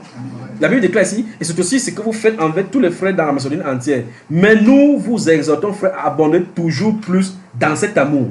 Le style d'amour dont on est en train de parler, c'est l'amour, la mise en pratique de l'amour. On y va? Et puis regardez ce qu'il dit ici. Et à mettre votre honneur à vivre tranquille, à vous occuper de vos propres frères, vais souligner vos propres affaires. Bon, il a dit qu'il ça me fait monter les affaires. Donc il y a le ministère des affaires là-dedans. De vos propres affaires, ça c'est le premier volet. Et puis il dit, vous remarquez qu'il y a une chose, vivre tranquille, 1, s'occuper de ses propres affaires, 2, et travailler de vos mains, souligner, travailler de vos mains. On va y revenir. Petit à petit, on commence à construire maintenant. Il dit, comme nous vous l'avons recommandé. Puis, et verset 12, il dit, en sorte que, ça dit que si les conditions du verset 11 sont réunies, il dit, en sorte que vous vous conduisez honnêtement envers ceux du dehors. Il est sorti du corps de Christ là maintenant. Vous avez cela? Envers ceux du dehors et que vous n'ayez besoin de personne. Quand il dit personne, c'est ceux du dehors. Vous voyez ça, frère? Donc je recommence quitter le diamant qui m'a envoyé ici. Le réveil qui est en train d'arriver. Dieu ne veut pas qu'un païen tire gloire de quelque chose que ce soit. Dieu ne veut pas ça. Dieu ne veut pas que le réveil qui est en train d'arriver, qu'un païen tire gloire de cela. Et par conséquent, que quelqu'un dit qu'il a apporté une contribution et que parce qu'à cause de moi que Dieu, l'œuvre de Dieu a fait telle ou telle chose. Non, il ne veut pas cela. Il veut que les enfants, ses enfants, parce qu'il veut bénir.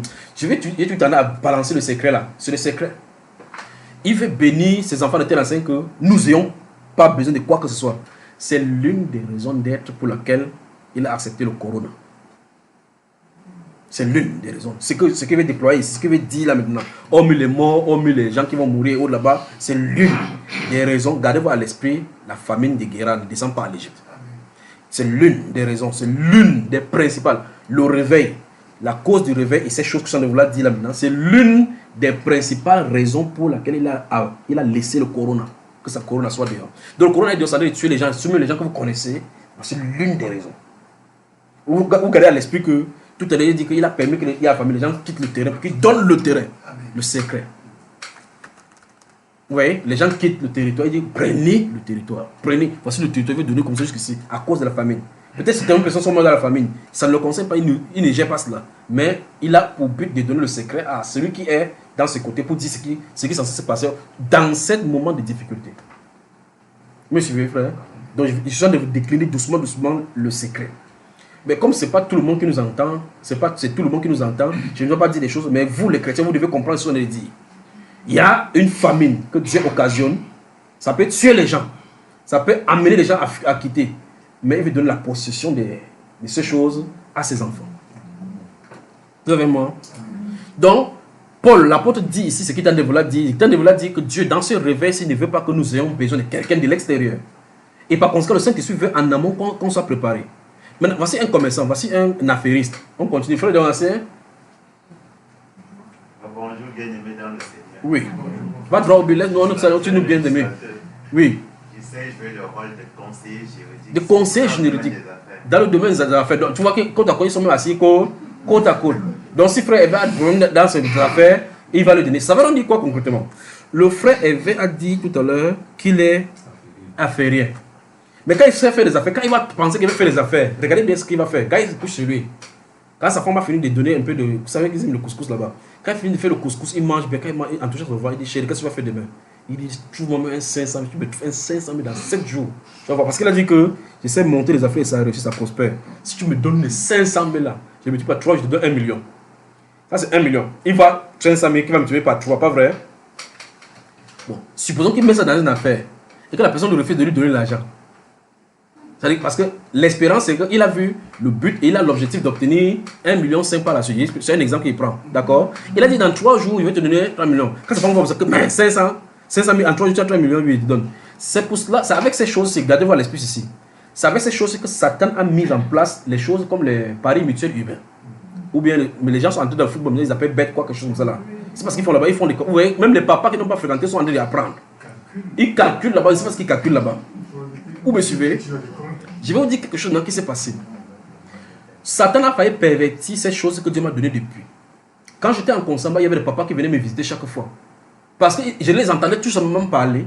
Le Saint-Esprit me donne les 2 premiers cheveux qui vont entrer. Ils ne connaissent pas la feuille. Ils avaient des feuilles comme ça là. Vous avez expliqué que j'étais en train d'écraser. Quand j'entends, et comme je vous ai dit, quand j'entends quelque chose, ça déclenchait des choses. C'était toujours comme ça. Pour quelqu'un qui va mourir ou quoi que ce soit, je pouvais savoir comme ça. Je sais que celui-ci va dire telle chose là maintenant. Et puis pendant qu'ils sont passés là, ils aimaient donc venir dans mon environnement. C'est en amont maintenant, comme je suis grand maintenant, que je sais maintenant qu'ils sont en train de m'exploiter. Il me tourne et dit, Jos Verbeck, cheval numéro telle chose. Il faut comme ça qu'il continue.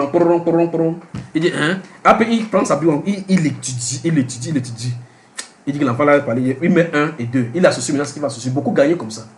Après chaque jour, ils entendent, il me parle que tu n'as pas. Je ne sais pas comment ils appellent ça. Il dit qu'il y a quoi, un truc spécial dans les courses. Il dit qu'il y a un truc de cheval, ça donnait comme ça là. Vous voyez, avec le temps, j'ai compris que c'est la perversion. Ça pouvait me faire des temps, il dit, ouf, il va jouer au TSC maintenant. Parce qu'il peut connaître ce qui va arriver. Vous savez, vous pouvez poser la question, mais comment le marabout dit qu'il va telle ou telle chose? Comment il ne me dit pas les dons spirituels que Dieu nous donne?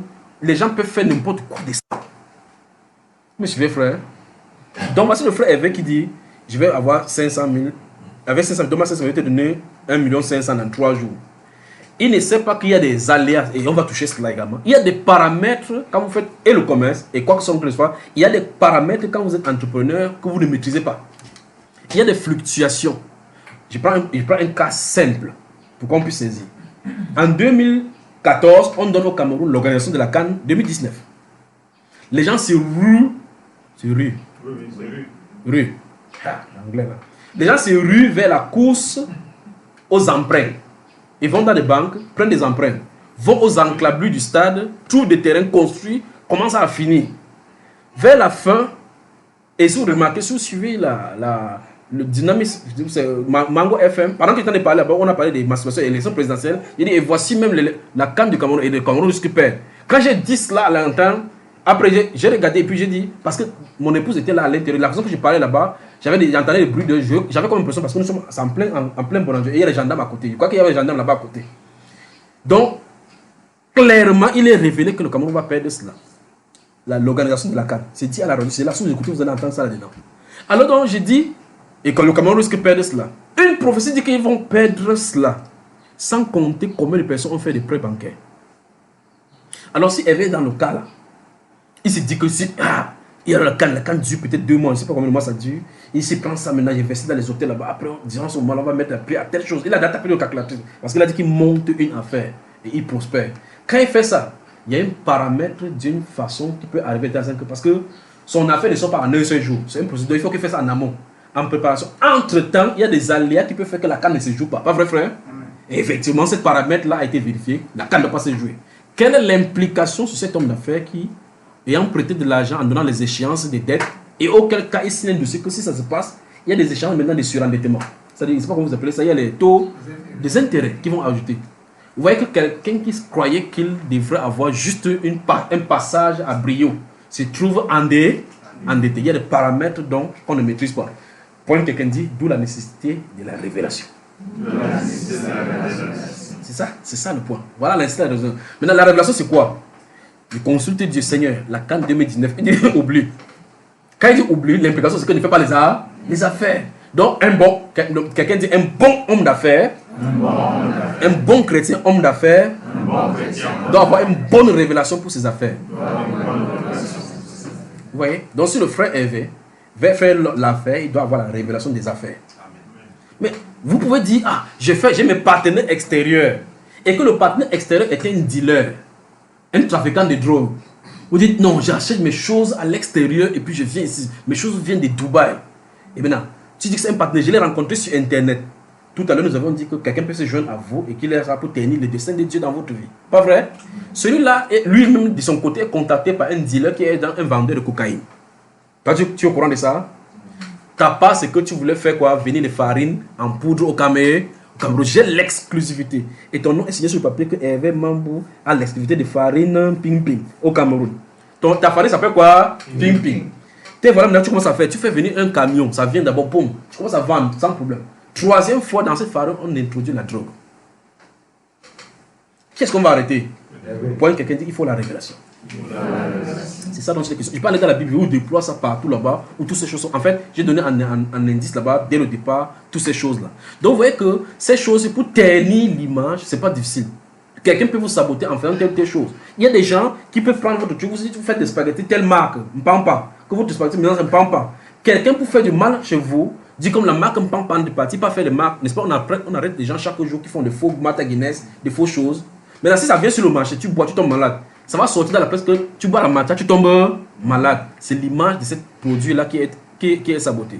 Et donc, maintenant, si tu fais tes pâtes alimentaires, c'est un pampan. Si tu pampan, commence à faire pampan jusqu'à ce que l'argent entre. Quelqu'un va faire le faux pampan dehors, on entre chez toi, on dit maintenant, pampan ne respecte plus les normes. Vous avez vu l'industrie des eaux qu'on a fermée, c'est par décret ministériel. Vous voyez les coups bas qu'il y a derrière, frère? Donc, c'est comme ça que ça se passe dans le commerce. Donc, il y a des paramètres, parce que l'une des choses, pour faire le commerce, il va falloir que vous connaissiez quels sont vos compétiteurs. C'est l'un des paramètres là-bas. Non seulement ça, vous devez étudier le marché. Vous voyez, regardez sur le marché. Pourquoi c'est que tu veux faire cela? Est-ce que tu veux faire différemment? On va y revenir plus si le Seigneur le permet. Donc si tu dis que tu fais les affaires, tu montes les affaires et tu prospères, tu dis que je monte les affaires, ça prospère. Et il se pourrait que tes affaires ne prospèrent pas parce qu'il y a des paramètres que tu n'as pas pris encore en considération. Ceux-ci ont prospéré parce que leurs affaires étaient initiées par Dieu. Ils étaient en Dieu et Dieu coordonnait les affaires. Mais Dieu dit, le réveil qui est d'arriver, il ne veut pas que quelqu'un de l'extérieur, et on veut le voir ceci, que quelqu'un de l'extérieur mette son nez et sa bouche à l'intérieur. Il veut que ça sorte de l'extérieur. Et Paul, l'apôtre va dire dans le chapitre 2 de ce même livre là-bas que vous savez qu'au milieu de vous, nous avons ces mains-ci ont travaillé et de nourrir ceux qui sont avec nous. Donc il n'a pas besoin des choses de l'extérieur pour faire. Ça pouvait se passer entre les chrétiens. Dieu ne voulait pas des souillures là-dedans. Alors vous devez être des entrepreneurs pour le réveil. Notez.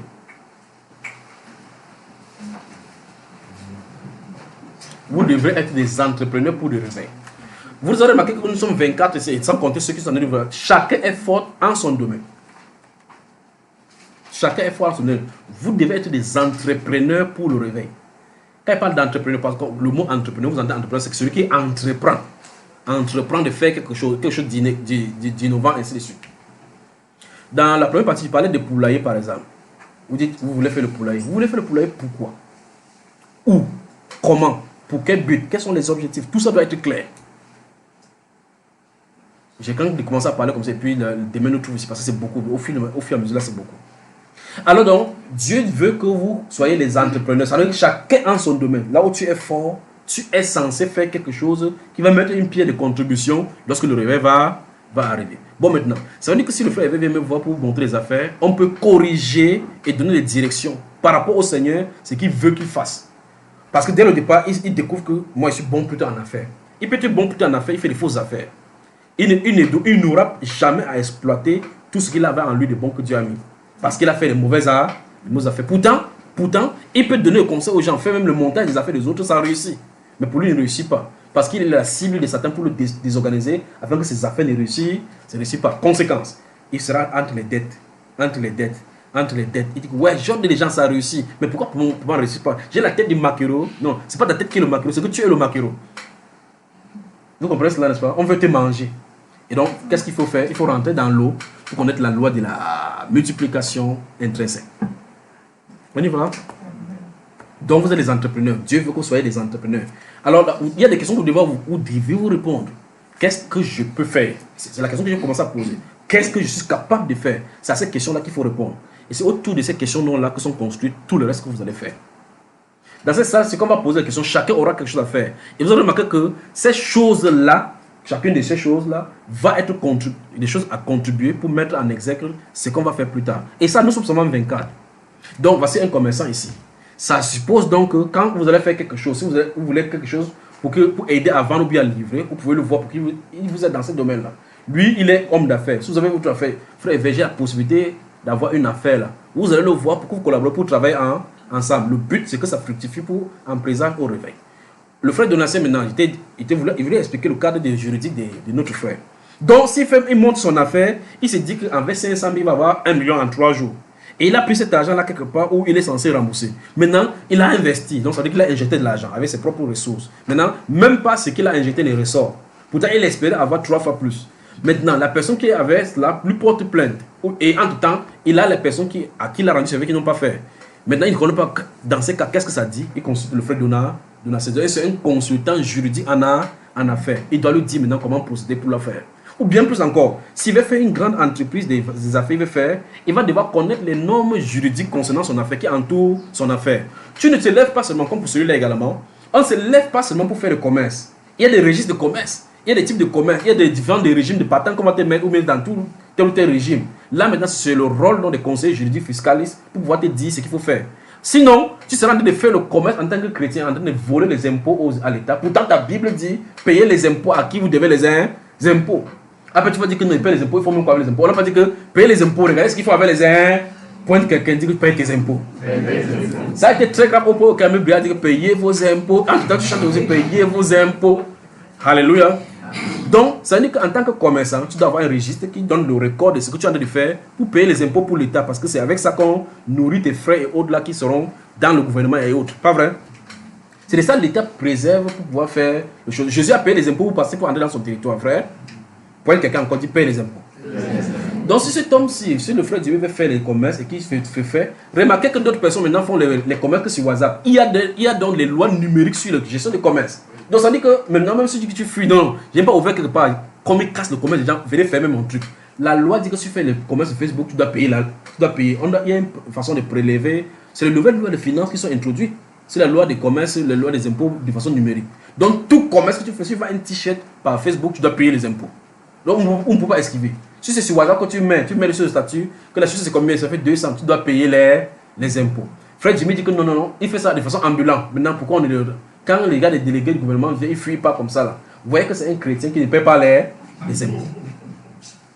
Vous me suivez, n'est-ce pas? Hein? C'est un commerçant ambulant qui ne paie pas les impôts. On peut avancer là. Donc maintenant, ça veut dire que pour qu'il soit en norme, en règle avec le Seigneur, après avoir restructuré pour savoir exactement quel domaine il doit faire, il doit consulter le frère. Vous avez remarqué que là, il n'a pas eu besoin d'aller chez un frère qui est à l'extérieur, chez un conseil à l'extérieur. Il a au milieu du corps de Christ quelqu'un qui peut lui donner ses conseils. Et s'il le faisait là-bas, il payerait peut-être l'ouverture du frère là-bas, c'est 50 000. Donc, maintenant, s'il est honnête, tellement honnête spirituellement, il va dire que s'il partait là-bas, c'était 50 000 qu'il donnerait. Bon, c'est mon frère quand même. Il a fait ses études, il a souffert ici. Le frère, ça a souffert. Hein? Il a souffert ici dehors jusqu'à. Donc, il veut lui donner 25 000 francs pour le conseil qu'il m'a donné. Pas vrai, frère? ça sera normal qu'il le fasse parce que s'il prend un mondain, il va donner plus. Donc, pensez à être reconnaissant au Seigneur de la grâce qui est sur l'autre en faisant ce qu'il se doit. Vous avez moi? Voilà. Donc, si vous dites que non, il va donner comme ça gratuitement, c'est de votre droit de donner gratuitement. Si vous voulez que je vais prendre mon argent, prenez l'argent, c'est encore de votre droit. Faites-en bon usage. Alors, celui-là, il va voir, Jimmy va voir le frère de Nassien, il faut lui demander conseil. Quand on veut ouvrir le commerce, qu'est-ce qu'il faut faire? Il dit, ok, va dans une entreprise de fiscalité, tu demandes aux impôts que tu veux ouvrir, on va te mettre dans un tel régime.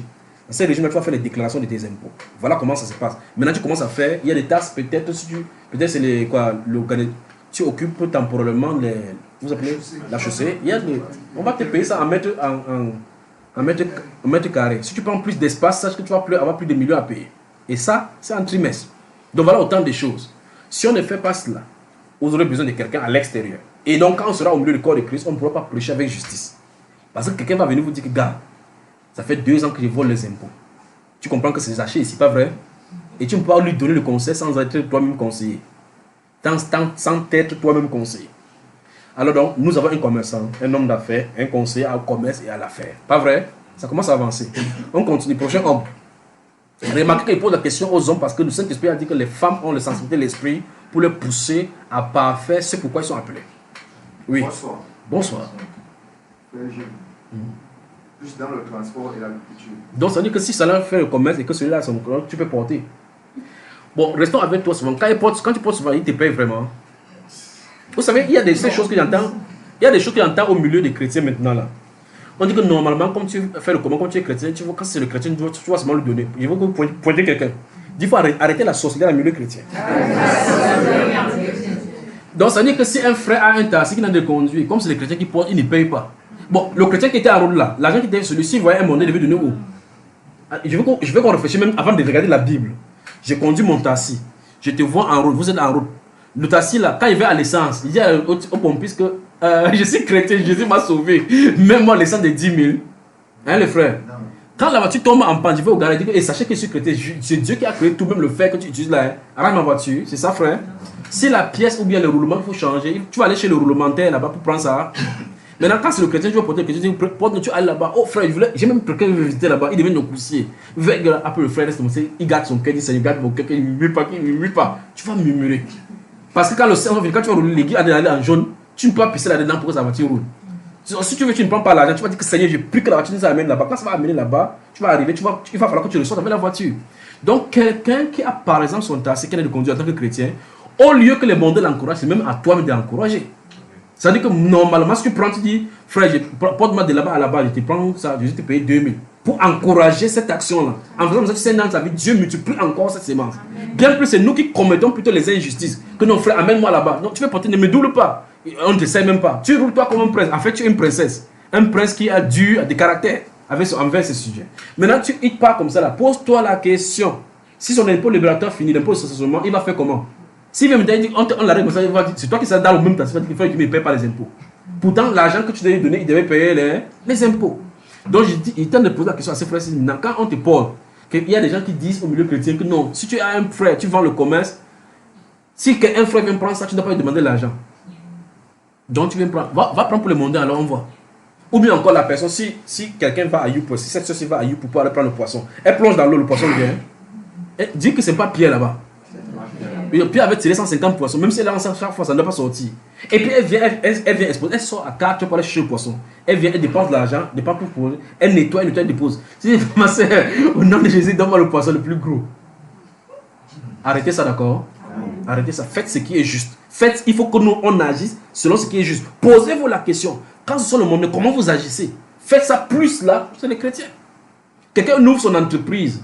Il y a ce qu'on appelle le bouche à oreille, de la publicité. Faites la publicité pour eux. On passe le temps à faire la publicité pour les mondains. Vous voyez ça, n'est-ce pas? Quand tu fais la publicité, vous faites de la publicité, vous allez rendre compte que vous allez faire la publicité pour les mondains. Vous allez quelque part, on dit que l'entreprise, ou c'est figé, ou c'est quoi comme ça, où tu pars, on te donne le t-shirt, ça tu portes. Tu marches partout, tu fais fichette. Quand tu portes son entreprise sur ton corps devient une publicité. Donc tu marches, tu fais la publicité. Tu crois que tu te couvert parce que, tu as de faire la publicité à cette personne-ci. Mais pour le chrétien, tu ne veux pas parler. Parce que tu parles, ton frère sera béni. Pourtant, c'est à toi de faire que les clients viennent même chez ton frère pour que ton frère ait plus de rentabilité. Vous me suivez, mes frères? Allons-y, tu es transporté. Donc, ça veut dire que si frère Jimmy a les trucs qu'il va porter, s'il paye, Chaque fois, écoutez, je te conseille. Si ce sont les frais maintenant, mets le trou même en double. Il dit, si tes frais, si c'est 3500 souvent, mets 7000. Tu me suis? Voilà. Il arrive, ne parle pas encore, juste aussi, il te passe la parole. J'ai dit, si un transport, tu dois transporter les choses des gens normalement, quand ce sont les frais, si c'est 7000, mets 14000. Pour que le frère paye bien. Parce qu'il a bien, si tu payes bien, il est bien béni. Le frère va fuir. Il va fuir comment? Il va dire, non, frère, tu exagères. Frère, là. Le frère qui l'appelle. Le mondain est moins cher. C'est un vrai. Vous comprenez ce qu'il a dit? Vous comprenez ça dans la Sainte Écriture? Vous devez faire plus au-delà pour aider les frères. Maintenant, si c'est pour les mondains, tu es prêt à donner. J'ai un ami commissaire qui m'a dit, il m'expliquait qu'il y a une femme qui est venue pour faire les passeports. Il avait 4 passeports à faire. Elle était prête à dépenser 300 000 francs par personne pour avoir le passeport. Mon ami a dit qu'il veut juste faire ça à 50 000, comme il se doit, 50 000, donc ça fait 200 000. Bon, après, il va payer le truc, c'est 50 000, c'est un frais seulement. Après, il envoie de son passeport sort. Les passeports de ses enfants sortent. Or, cette femme avait pris le passeport quelque part, elle avait pris effectivement 400 000 par personne. Elle est venue maintenant, quand il était question de remettre les 50 000 qu'ils ont convenu, elle dit que ouais, mon futur ne prend pas 20 000. Vous entendez comment les gens sont mesquins. Donc elle a pris 400 000 par passeport. Et vient, on lui demande 50 000. Même les 50 000, elle ne veut pas donner. Mon ami l'a dit, ok, tu sais quoi, oui, le passeport, c'est si tu vas venir payer 400 000. Donc, quand quelqu'un veut, il vous dit pourquoi ils sont dit ceci. Si un frère vient te prendre, ne joue pas aux fraternités. Faites ce qui est juste. Gardez-vous ça à l'esprit. Il faut que nous accomplissions tout ce qui est juste. Vous ne pouvez pas prendre quelqu'un qui vient construire, comme le frère Eric, construire, quand il est besoin d'entendre son os fait croire. Tu crois que le croire là, ça veut dire pour dire merci. Que nos frères Eric creuse ici, creuse ici. Prenez l'appel, tournez 2 bruits, vous allez comprendre ce qu'il fait. Allons-y, parle maintenant, frère. Vous disais tantôt qu'il fait dans le transport et l'agriculture. Dans le transport et L'agriculture. donc tu fais en même temps le transport, en même temps l'agriculture. Je crois que si vous voulez parler vraiment, on va faire ça. Restons dans le cadre de l'agriculture. Qu'est-ce que tu fais dans l'agriculture? Je fais dans le plantain, les ananas aussi. Voilà. Donc s'il fait dans le plantain et l'ananas, si on prend plantain et ananas, je crois qu'il y a quelqu'un sur le frère comptable qui en fait également. Regardez bien. Le Seigneur veut qu'on excelle. On a dit qu'on est béni. Il fait dans le plantain et l'agriculture, enfin et l'ananas, parce que certainement il a vu les gens qui font. Il va faire l'ananas, il va sortir, comme le frère Constant, il dit que j'ai mes clients là-bas, il va livrer. Parce que quand il va garer pour livrer, d'autres personnes vont garer livrer. Le Seigneur veut qu'on aille au-delà. Il se pourrait que le frère Constant va maintenant au niveau où il aura une usine de transformation en produit fini. Pour que ça soit une marque d'opposé. Constance et Joël Ananas. Où est-ce là? Par exemple. De telle enseigne qu'il ne reste pas seulement sur le qui-vive. Je sors pour aller verser mon ananas. Je sors pour aller verser. Parce que voici le problème. Je fais comme tout le monde. Un entrepreneur, c'est quelqu'un qui innove. C'est vrai, c'est déjà sur le terrain, on vend les ananas. Mais quelle est la particularité que tu as mis sur le marché? Qu'est-ce que tu fais de nouveau? Qu'est-ce qui va arriver? Qu'est-ce qui fait la différence de toi pour que les gens achètent chez toi et autres? Ça, c'est tout un art. Bien plus, il faut que l'onction accompagne cela. Vous voyez cela? Il faut que l'onction accompagne cela. Donc, tu vas faire l'agriculture, tu vas vendre des bananiers. Tu vas faire l'origine des bananes, ils vont se vendre là-bas parce qu'on vend ça tout mieux. Maintenant, ça veut dire que les bananiers, tu peux faire des bananes de telle enseigne que quand tu vas finir, tu mets justement dans les cartons pour transporter. On dit que Jules International, tes plantains sortent d'ici pour aller à l'extérieur. Ce sont les blancs qui prennent ton. Parce que ton plantain, quand on mange, il y a un goût particulier qu'on ne comprend pas. Tu vois cela? Donc, fais l'agriculture au-delà de ceux qui font en train de faire l'agriculture. Fais la semence et le commerce de l'ananas plus que ceux qui sont en train de faire. Ne fais pas seulement pour faire, parce que d'autres ont 20 000, toi aussi tu as 20 000. On va aller au-delà. C'est ça dont il est question. Vous savez que le monsieur que vous appelez Bill Gates, il a commencé son histoire d'informatique dans un garage. Parce que l'une des choses, c'est que quand on commence des choses comme ça, première chose, vous commencez à dire que hey, l'ananas, il faut qu'il soit riche rapidement. Non, non, non. Quand vous commencez avec l'entreprise, on ne cherche pas à être riche directement. C'est à long terme, vous allez doucement, doucement. Les 3 premières années, vous ne pouvez pas ressentir quelque chose. Les choses que vous gagnez, vous les injectez là-bas. C'est pas que tu vas gagner comme ça. Après, la soeur Mira dit que non, non, non, c'est le moment de gagner, manger le poulet. C'est pas encore le moment. C'est le moment d'attacher la ceinture et vous investissez. Dieu béni. Regardez, lorsque vous verrez se multiplier. Vous voyez, on a fait ça aujourd'hui, c'est multiplier. Donc attendez-vous à la multiplication. Dites-vous que je suis béni et tout ce que je dois toucher doit bénir. Mon champ sera différent des autres champs. Mes productions seront différentes des autres productions parce que vous êtes accompagné par l'onction et la bénédiction du ciel. Vous me suivez, n'est-ce pas? De temps en temps, c'est que vous allez commencer à entreprendre. Il va falloir donc un conseil pour pouvoir faire des entreprises. Là, tu fais le truc de l'ananas. L'autre fait l'ananas. Donc, ça ne vous faites pas en compétition. Vous pouvez donc créer maintenant une entreprise de production d'ananas dans laquelle vous travaillez. Et vous excellez. En juxtaposant vos efforts en tant que fractionnaire et partenaire, là, vous produisez plus. Vous me suivez, n'est-ce pas? Parce qu'un de ces jours-ci, tu n'as pas d'ananas, tu as l'ananas, il va venir dire que tu voles ses clients. Après, vous allez commencer à prier que Seigneur, pardon, moi, j'ai mal parlé de lui, mal parlé de lui. En temps, le réveil est en train d'arriver. Donc, ça veut dire qu'on peut impulser les gens à aller en avant. Ça, c'est pour impulser dans son cœur le désir d'aller en avant au-delà de ce qu'il a et produire mieux. Vous voyez, n'est-ce pas? Tout comme le commerçant, il revient avec le frère Jimmy là. Parce qu'il va toucher. Tu dis que tu fais quel commerçant, il dit ce qu'il voit, il fait, ce qu'il ne voit pas, il ne fait. Il ne fait pas. Ce n'est pas un commerçant. Vous voyez, ce n'est pas le tactique d'un commerçant ici. On continue. Maintenant, tu fais dans l'agriculture et dans le transport. La loi de l'entrepreneuriat dit clairement qu'on peut diversifier. Et c'est ce que la Bible enseigne dans le livre de Proverbes. Que jette ton pain à la surface de l'eau. Tu ne sais pas avec le temps ce qu'il va produire. Sors-en et sème un semence par ici et l'autre par là. C'est la loi de la semence, d'accord? Quand tu ne sais pas ce qu'il va réussir. Mais est-ce que tu as l'énergie assez exprès pour pouvoir le faire en même temps dans le transport, en même temps? Est-ce que tu sais déléguer les tâches? Est-ce que tu sais contrôler ce que tu délègues? Qui sont ceux qui s'associent avec toi? Quand tu fais dans le transport, est-ce que tu le fais véritablement bien comme un transporteur le ferait? Là est la question. Il y a des gens qui ont commencé le transport ici avec un bus, maintenant ils ont des trucs. Est-ce que tu as une vision de faire le transport? C'est vraiment fait par là, faire le bruit avec ton truc là, ou bien c'est le transport véritablement, ou transporter pour toi, ça veut dire qu'il porte les bananes. Frère, il se passe en tout, c'est un maudit. C'est un goudier. Donc il porte seulement les sœurs. Quand tu as fini, c'est il reste derrière comme ça avec le banc. C'est pas de ça dont je suis en train de parler. Souvenez-vous de cela. Si tu dis que tu es transporteur, il faut porter le nom de transporteur. Il ne faut pas que tu pars vers le gens qui est à Girona Express, tu dis que toi aussi tu es transporteur. Il dit ton usine c'est où, tu dis que j'habite en Gouzi. Il dit ton usine c'est où, tu dis que tu habites en Gouzi. Donc si tu dis que tu es transporteur, comprends donc ce qui part avec. Alors si tu veux faire dans le transport, dans le type où je vais faire le taxi, même si tu veux faire le taxi, tu dis que ok, j'ai une voiture pour faire le taxi. Tu ne dois pas faire le taxi parce que comme tout le monde, qu'est-ce que tu fais comme taxi? Quelle est l'innovation? Parce que voilà le point. L'innovation, la touche particulière qui va faire que tu sois différent des autres. Tu peux décider de faire le taxi à domicile. Tu peux décider de faire quelque chose de façon spécifique. Mais là, pour ceux qui font de l'ananas, par exemple, vous pouvez décider que vous faites de l'ananas. Vous dites, je vais investir. Parce qu'il y a ce qu'on appelle la flatterie des clients. Je vais investir cette année-ci. Je prends tous les ananas qui vont faire. Je vais aller dans tel quartier. Voici le quartier des riches, par exemple. Je vais, il lui dit, voici, je fais une de l'ananas. Prenez ceci. Une de l'ananas, quand il suit l'ananas, il dit, oh, tu laisses ton ticket. Ça, c'est ça. Pour toute festivité, vous avez besoin d'une production de l'ananas, vous faites. Vous avez vu. Vous restez comme ça, une personne appelle, deux personnes appellent, trois personnes appellent, ça dépasse la publicité que vous allez faire à la télévision. Vous me suivez? Mais vous avez donné l'ananas gratuitement pour gagner en clientèle. Mais si vous dites comme ça, on dit que demain une d'ananas, non, donc ça n'a pas réussi. Vous comprenez qu'il y a des stratégies qu'il va falloir appliquer. Celui-là, il dit qu'il est transporté, il transporte, il dit qu'il a 5 000, mais le banc là-bas, il transporte, il attend, vous allez être transporteur. Ce n'est pas le film du transporteur. Or, le transporteur dont nous sommes parlé, c'est quelqu'un qui fait dans la locomotion pour pouvoir engendrer de l'argent et faire que cette chose-là devienne productive pour le bien et l'épanouissement, non seulement de sa famille propre, mais pour l'épanouissement de plusieurs. Parce que si tu fais maintenant dans le taxi, il va falloir qu'à court ou bien à long terme, que le taxi reproduise un taxi.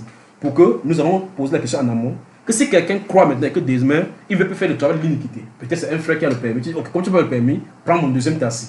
Vous voyez cela, n'est-ce pas? Il conduit en reproduisant un agent pour qu'il va faire le troisième taxi. Le troisième taxi vient pour une autre personne qui va travailler. L'agent qui est là, entre temps, tu gardes. Une soeur dit que, ouais, on va faire comment? Que les cheveux de Matani, elle veut les faire là, sentent. Il ne faut que fermer ça avec le foulard. Bon, on ne peut pas aller chez les gens, les femmes qui ont le salon de Mami Wata. Ouvrons un salon maintenant pour les frères qui vont travailler les cheveux des gens bien. Tu investis chez les soeurs pour que la femme soit coordonnatrice et qu'elle ouvre le salon pour faire différemment. Quelle est la différence? La différence, c'est que dans ce salon-ci, on traite les cheveux naturels. La particularité, c'est que si vous voulez que vous travaillez sur le naturel, c'est dans ce salon. On commence à faire la prospection pour les femmes, pour que les femmes sachent où bien se tresser. N'est-ce pas une industrie qui a engendré une autre? Nous avons besoin de ça. Alors je pose la question. On continue. On continue où? Plus victoire. Bonjour. Bon, ce que je sais faire, je peux faire dans le transport et dans le Michelin. Tu veux travailler sur Michelin, hein? Ce que je peux faire. Oui, donc ça veut dire qu'on écrit ton CV, on envoie Michelin, tu recrutes. Quand tu dis Michelin, ça veut dire quoi? Ça veut dire que je colle les roues. Donc ça veut dire que c'est toi qui pries que quand celui-là sort le transport, ses roues se pèsent. Et il a raison. Donc, dans cette tu sors le matin, tu vas prier que frère Seigneur, perce la roue de frère Jules, perce la roue de frère Jules. Je repars, donc je repars les roues. Ok, tu repars les roues. Oui. Voilà, maintenant, reste debout, je vais te poser les questions. Quand tu repars les roues, quelle est la différence entre tes réparages de roues et les autres? Tu sors le matin, tu travailles peut-être 700, tu dis à maman Christelle que ce n'est que ce que j'ai eu. Qu'est-ce que tu fais de plus pour que ça t'amène autre chose là? Parce que tu colles les roues et que les jours là, il n'y a pas les roues qui sont percées, tu dis à quoi que tu ne travailles pas? N'est-ce pas? Donc il faut innover. Au-delà du collage des roues, quels sont les marchés connexes qu'on peut joindre dans une entreprise de collage des roues? En dehors de ça, tu peux vendre les pneus. Ça c'est un, c'est bon. Oui. Et les pièces détachées. Et les pièces détachées. Donc ça veut dire que tu ne sais pas seulement coller des roues. Ça veut dire que tu vas faire dans les accessoires des véhicules. Maintenant ça c'est un. Et en connu dans cela, comment tu peux faire? Écoutez-moi bien. L'une des choses, si vous voulez prospérer et qu'on veut faire ces choses et faire bien, c'est demander la position. La position géographique importe plus que toute autre chose. Vous ne pouvez pas venir ouvrir le boutique. Je passe dans des quartiers. Il y a de ces choses dehors ici. Je passe dans un quartier, vous passez à Newberg, à l'intérieur de Newberg, où il y a le mouton qui fait mais où est quelqu'un ouvre un bureautique avec la photocopie. On photocopie le mouton, frère. Hein, le frère? On photocopie le mouton. Donc, quelqu'un va ouvrir une bureautique avec Internet chez le mouton. Là, on tue le mouton. Donc, pendant qu'on on tue le mouton, mais à côté de lui, il photocopie. Après, c'est plein que ça fait 2 jours qu'on n'a pas photocopié. On va photocopier quoi là-bas? Mais entre-temps, vous remarquez que si vous positionnez à côté de l'université, où il y a des gens, les paparazzi qui peuvent faire des choses, vous positionnez à côté du commissariat, les gens ont besoin des photocopies. Donc, l'emplacement importe. Maintenant, si tu ouvres ta roue, tu dis que je vais ouvrir la roue, il faut chercher les endroits où il y a les routes qui ne sont pas arrangées. Parce que ta part implique que quelqu'un va avoir le roue qui est percé. Non, automatiquement, ce n'est pas. Si je veux faire dans les pièces détachées et les ventes de pneus, Oui. ça doit être à l'axe. Voilà, à l'axe, pour que quand quelqu'un pèse, tu restes maintenant, tu bouges les pieds. Pas vrai, frère? Parce que quand tu fais dans les ventes de pneus, automatiquement, tu ne sais pas seulement sur le réparage, sur le collage que tu comptes. Oui. Tu comptes de faire un voyageur qu'en passant, il change ses pneus, il continue le voyage. Voilà, donc l'emplacement importe. Donc tu ne peux pas porter ça, tu peux pas mettre à côté de Christelle quand il veut suivre Christelle pour voir à quelle heure elle sort, à quelle heure elle fait, n'est-ce pas? C'est à l'axe. Donc est-ce que tu es prêt à t'investir là-dedans? Est-ce que tu auras la capacité de le faire? J'aurai la capacité par la grâce. Ok, on va arriver au niveau de l'implémentation. On continue. Après, toi me dis la personne qui est le suivant, c'est qui? Shalom. Moi, je suis peintre en bâtiment. Tu es peintre En bâtiment. en bâtiment, ça veut dire que tu peins seulement les bâtiments. Donc peintre professionnel. Peintre professionnel. Peintre professionnel Et décorateur. et décorateur. Depuis quand tu le fais, mon cher? 14 ans. Quelle est la différence entre toi et tous les autres peintres? J'innove chaque fois. Tu innoves chaque fois. Voilà. Maintenant, parmi vous nous ici, qui c'est qui est peintre? Qui ne savait pas qu'il est peintre? Qui ne savait pas? Il a la peinturé la maison, on dit peinturé. Ah, c'est les enfants qui disent peinturé, non? En tout cas, pendant que vous n'y êtes, c'est lui qui a peinturé ici, non? Vous voyez comment il a peinturé, c'est bien peinturé. Bon, je pose donc la question. Dans vos différentes relations, vous voyez que voici votre frère, il dit qu'il est peintre professionnel. Et vous voyez la profession, comment il a fait, c'est comment c'est joli dans la maison. Est-ce que dans vos différentes maisons, quand vous voyez les gens qui veulent peindre, est-ce que vous lui proposez que voici, il y a quelqu'un entre les mains? Bon, maintenant, écoutez très attentivement. Mon cher frère, est-ce que tu as une carte de visite? J'en avais avant, mais Vous avez vu quelqu'un, n'est-ce pas? Donc, voici quelqu'un qui est peintre professionnel. Et les gens qui peignent vraiment les bons bâtiments pour avoir de l'argent sont les gens qui ont besoin d'école. Il est professionnel, mais il n'a pas, lui, les cartes de visite. Ils n'ont pas de catalogue. Il n'y a même pas de catalogue. Tu demandes quel catalogue, c'est où il dit que voici mon téléphone. Tu vois ça? Il y a ça dans mon téléphone, il te montre. Vous voyez? Parce qu'en réalité, lui, il peut avoir la prospection, puis il peut aller dans les chantiers, il y a des quartiers qui sont en plein développement, où il part avec ses trucs, non seulement il prépare dans les choses, il prépare, il met là-bas, il peut avoir les ingénieurs de travaux qui sont là-bas, il les donne que voici ça. Il peut gagner des marchés, même avec les ministres ici. Mais il ne le fait pas, il reste à la maison, il prie. Gardez votre esprit qui dit à nous qu'on prie, mais on agit. Tu fermes les yeux comme ça, qu'il prie, que Seigneur, tu sais que je suis un... Écoutez, j'ai fréquenté par la grâce de Dieu et le diplôme. Pourquoi tu dis pourquoi ça? Ok, il ne dit pas ce qu'il voulait dire alors. Non, c'est parce qu'elle a dit que délivrance. Ok, donc il est ministère de délivrance. Même si vous délivrez, même quand Jésus insultait les gens par dehors, là, il faisait manger la nourriture. Quand Jésus le faisait, même quand il disait ce qu'il a sur le cœur, quand il finissait, il dit Simon, Simon, il dit pourquoi tu as eu des mauvaises pensées dans le cœur comme ça? Ah, t'as pas été grave. Il continue à manger sa nourriture, Simon. En fait, ce qu'elle est en train de dire, c'est que l'enseignement est une délivrance. Ok, donc ça délivre. Donc tu vois que ce frère-ci, par exemple, il a un grand talent, comme tous ici, mais il faut l'orientation. C'est là où intervient dans le cabinet de conseil. Il y a des gens qui ont de l'argent dehors, ils ne savent pas comment faire avec l'argent. D'autres qui ont les idées, ils n'ont pas d'argent. comme la majorité d'entre vous, le hic, ce sera au niveau du financement du projet. Vous voyez cela? Mais il faut d'abord avoir un projet qui est bien bâti, même si vous voyez le financement, pour que le financement, ce qu'on appelle les fonds, même si vous allez en banque pour prêter l'argent, il va falloir voir ce qu'on appelle le business plan. Il faut qu'ils voient vraiment qu'en injectant leur argent, ils ne vont pas aller à perdre. Et il y a beaucoup de paramètres, comme je vous ai dit, que le paramètre, que il se pourrait que ça marche, ça ne marche pas. Donc ils font l'étude. Et pour que quelqu'un vienne financer, il se doit de comprendre que là où il est en train d'injecter ses fonds, ça va marcher. Vous comprenez, n'est-ce pas? La théorie pour pouvoir faire encore le financement, c'est toute une autre chose. Donc je suis en train de dire que voici quelqu'un, par exemple, qui a le talent, comme beaucoup d'entre nous ici, et chacun a un talent. C'est ce que le Saint-Esprit dit. Chacun a un talent. C'est de ces talents-ci que Dieu dit que tu vas vivre de cela. C'est ça dont il est question. C'est pour ça que je m'inscris en faux du fait que si quelqu'un est dans le taxi, il va falloir qu'on le porte gratuitement. Parce que c'est par quoi il vit. N'est-ce pas si vous comprenez? Si sa famille, si quelqu'un est malade, il va aller à l'hôpital, il va assister quelqu'un, c'est des ressources de cet endroit-là qu'il va prendre pour vivre. Donc on va plutôt encourager les frères. Maintenant, celui-ci, il est peintre professionnel. Ça se passe que si j'ai quelqu'un qui veut construire, j'utilise ma relation pour le connecter à lui. Maintenant, s'il me dit dans son numéro, il faut qu'il ait les cartes de visite pour donner. Il faut qu'il conçoit les choses pour donner. Ceci fait être enseigne que pour être respecté, parce que pour quelqu'un donne son marché, il faut que tu sais où il est. Remarquez qu'il est le dernier qui est entré ici aujourd'hui à la réunion de 9h, pas vrai?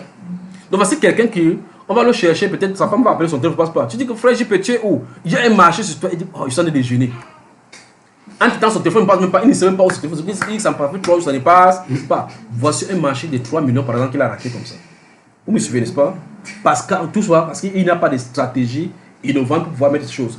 Qu'est-ce qu'il faut? Pour qu'il soit sérieux avec ce qu'il a de faire, il faut d'abord qu'il sache qu'il doit mettre sur pied une entreprise. Une entreprise de ce nom, de telle sorte que quand quelqu'un veut construire, il sait que j'ai octroyé. Quand vous voyez une ouvrage quelque part, on met le plan, on explique, maître d'œuvre, ouvrage de ceci, construit par ceci, l'ingénieur de travaux c'est ceci. De telle sorte que quand on voit la solidité de la fondation, on se souvient que c'est telle entreprise qui avait fait cela. On ne dit pas que c'est tonton, c'est le frère Jean-Pierre, oublie frère. Vous avez compris que Sona Télécom. Sona Télécom. Vous me comprenez? Donc ça veut dire que cet homme-ci qui est devant nous maintenant, cet homme-ci qui est devant nous, pour qu'il fasse ressortir en lui, vous voyez cela? Pour qu'il fasse ressortir ce qui sont de voir à l'intérieur de lui là, il lui faut un cabinet structural qui est mis sur pied de peintre.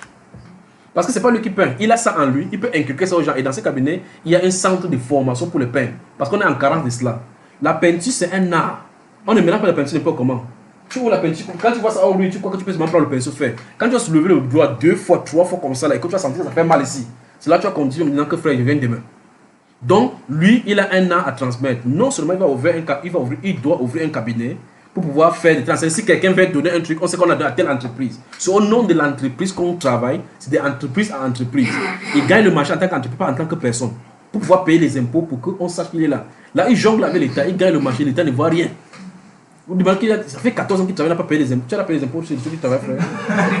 Donc, il va aller délivrer des démons d'impôts dans quelqu'un, pourtant il ne paye pas les impôts. Alors, donc, il faut fonder un cabinet. Dans ce cabinet, vous pouvez fonder un cabinet, un seul. Vous tous ici. Vous pouvez fonder un seul cabinet où il y a plusieurs branches. Où il y a le branche, par exemple, de colleur de roues et de vente de pieds détachés. Où il y a le conseil à l'intérieur. Le frère Boudounassé a son truc pour conseiller. En détail, il travaille comme conseiller, le cadre juridique, l'aspect juridique des départements. Vous faites l'organigramme. Dans l'organigramme, il y a la partie juridique coordonnée par lui. Il y a l'aspect maintenant des infrastructures. Donc, voici, il y a le frère Eric qui construit des maisons. Il gagne la maison. Quand il finit de construire, il ne dit pas lui à celui qui construit la maison que j'ai un frère qui peint. Il ne dit pas seulement. Il finit de dire non, tu peux amener ton pain, tu peins. Or, quand lui il gagne une construction de maison, il dit non, moi j'ai fait tout. Quand il veut construire une maison, il construit la maison tout. Il faut qu'on signe le partenariat pour faire. J'ai fait ta maison parce que j'ai travaillé avec toute une équipe. J'ai fini de construire la maison. Il y a des gens qui mettent le carreau. Il y a des gens qui viennent mettre la peinture. Voici le frère qui est impliqué dans le même travail que ses frères. Or, il va aller construire la maison. Il va laisser que la personne choisisse son peintre. Or, pourtant, si vous êtes dans un même bureau, on parle là-bas en tant que l'individu qui travaille là-bas dans ce bureau-là. Quand il part construire, il construit avec toute son équipe. Parmi nous, il y a des gens qui vont faire l'électricité. Qui vont venir faire, quand nous voulons faire l'électricité, la plomberie, ils vont faire la plomberie. Le frère a dit qu'il est transporté, il transporte le ciment. Vous ne pouvez pas prendre les paillettes qui transportent le ciment pour aller quelque part. Donc celui-là, le transporteur gagne au niveau de transporter le ciment et les matériaux pour arriver là-bas. Le frère Eric construit pour avoir son argent. Celui qui fait la peinture pour avoir son argent. En temps, Jimmy dit qu'il vendait, qu'il vend. Si à ce moment-là, frère Eric voit que c'est un commerce, il fait faire dans les affaires de ciment. Il peut négocier les affaires de ciment. C'est lui qui le là-bas, que le frère vient transporter. Papa sommet le fait au niveau pour la chapin. Pas vrai? N'est-ce pas ça, frère? Alors donc, il faut qu'on réfléchisse pour mettre sur pied des choses qui vont vous aider les uns les uns et les autres. Pendant la peinture, le frère va chercher les frères qui ne savent rien faire. Il y a des gens qui disent, tu fais quoi? Il dit qu'il ne sait rien faire. Lui, maintenant, dans l'art de la peinture, il prend ces gens-là pour aller au chantier avec eux pour travailler. Frère Eric, bon, il y a des frères ici, quand tu dis que tu fais quoi? Il dit non, j'ai jeûne trop, ils sont de prier. Dis-leur d'arrêter le jeûne, ils viennent travailler. Mais suivez. Parce que pour manger le pain avec le lait là, ils sont prêts à leur main. Je crois que vous avez dit ici, chacun dit Amen de son côté. Donc, quand les gens ne veulent pas travailler, et la Bible déclare que si quelqu'un ne travaille pas, qui ne mange pas non plus. Vous devez travailler. Vous devez travailler. L'apôtre Paul dit que nous avons travaillé de nos propres méditer. De telle sorte que nous n'avons pas besoin de ceux de l'extérieur. Maintenant, regardez toutes les potentialités que vous avez. Nous sommes seulement 24 ici. C'est ça que j'ai voulu vous parler. Je n'ai pas voulu parler pour les anciens ou quoi. J'ai voulu parler en tant que couple pour que ça soit répercuté. Vous comprenez cela? Donc, vous avez des potentialités. On va aller dans les Saintes Écritures maintenant. On a des potentialités en nous que Dieu a déjà mis. Il faut maintenant qu'on les multiplie. Gardez-vous à l'esprit. On a la loi de la multiplication. Tu es un peintre. Tu as produit combien de peintres? Tu es un commerçant. Tu as produit combien de commerçants? Tu es un chrétien. Tu as produit combien de commerçants? Vous voyez cela, n'est-ce pas? Alors, il faut avoir le principe de la multiplication. Donc, par exemple, celui qui ne peut pas faire son travail de peintre sans Eric. Et Eric ne peut pas travailler dans son travail de construction sans lui. Et Papa So également, n'en parlons pas. Je crois que Papa So, reste debout, d'accord? Papa So, quel est ton travail? Chef d'entreprise. Donc, c'est le CEO. Quelqu'un dit CEO. CEO, voilà le CEO. Tu ne peux pas le voir porter la bille sans enfiler. C'est les caractéristiques là-bas. Là, c'est hors de la ceinture. Alors, le CEO, donne un peu le travail de chef d'entreprise. Donc, donne une vue globale des chefs d'entreprise. Bientôt, il va avancer le Nouveau Testament dans la troisième partie. En fait, chef d'entreprise, je suis... Dans quelle entreprise particulièrement? Tu fais dans quoi? Bon, j'en ai plusieurs. Hein. Oui. Bon, déjà, mon entreprise est axée sur la construction navale. Au départ, c'était la construction navale, c'était offshore. C'est l'offshore. Offshore, ça veut dire qu'on travaille en mer. Oui, c'est l'offshore. Et après, maintenant, compte tenu de la conjoncture qui est... Maintenant, j'ai fait plus dans le bâtiment parce que j'ai diversifié. Et puis, c'est d'abord le bâtiment qui a mordu. Il a fait ce qu'on appelle en entrepreneuriat la flexibilité. Voilà. C'est-à-dire que quand c'est fort, il dit comme ça, en gardant tout son objectif. Oui. Tout à fait. Donc, c'est plus le génie civil qui a mordu. Donc, ça veut dire que tu fais dans la construction. Oui. Restons sur le cadre de la construction. Donc, ça veut dire que voici un chef d'entreprise qui est au milieu de nous. Ça veut dire que quand vous avez besoin de construction, vous lui soumettez le projet. Pas vrai? Quand vous soumettez le projet, il a son équipe. Ce n'est pas lui qui passe sur le plan pour construire. Ça veut dire que quand tu veux construire, souvent là, tu as besoin de ciment. Oui. Est-ce que tu as constaté le fait est-ce que tu peux dans tes réseaux mais trouver le ciment moins cher? C'est vrai que jusqu'à présent, dans notre réseau, il n'y a pas encore... On se connaît. Oui. Nous nous connaissons tous. Oui, les businessmen. Oui. Donc, et puis les entreprises qui me livrent le ciment sont des entreprises... Là où je travaille... À grande échelle. Oui, ce sont des entreprises qui me livrent du ciment à grande échelle. Et justement, pour le moment, je n'ai pas encore travaillé pour des particuliers. Je travaille pour des entreprises. Pour des entreprises. Donc, tu avais entreprise. Oui, c'est des constructions que je fais pour les entreprises. Et maintenant, c'est possible que plus tard, tu gagnes... Parce que quelqu'un qui est dans une entreprise peut voir ce que tu as fait et dire, je vais te construire un truc particulier. Oui, bien sûr. Et là, maintenant, tu as un bâtiment à construire pour un particulier. Comment tu vas agir? Bon, pour le moment, jusqu'à présent, mes connexions sont inter-entreprises. Oui, mais c'est une possibilité que ça arrive. Oui, c'est sûr. Oui, mais c'est pour ça qu'il faut prévoir. Parce que l'une des choses d'entreprendre, c'est pouvoir, il faut aussi être prévoyant. Oui. Maintenant, quand tu prévois maintenant qu'il y a une construction, allons dans l'expectative que tu as un marché ou bien des marchés, des constructions, des maisons particulières, comment tu vas agir? Bon, au niveau de l'approvisionnement en matériel. Oui.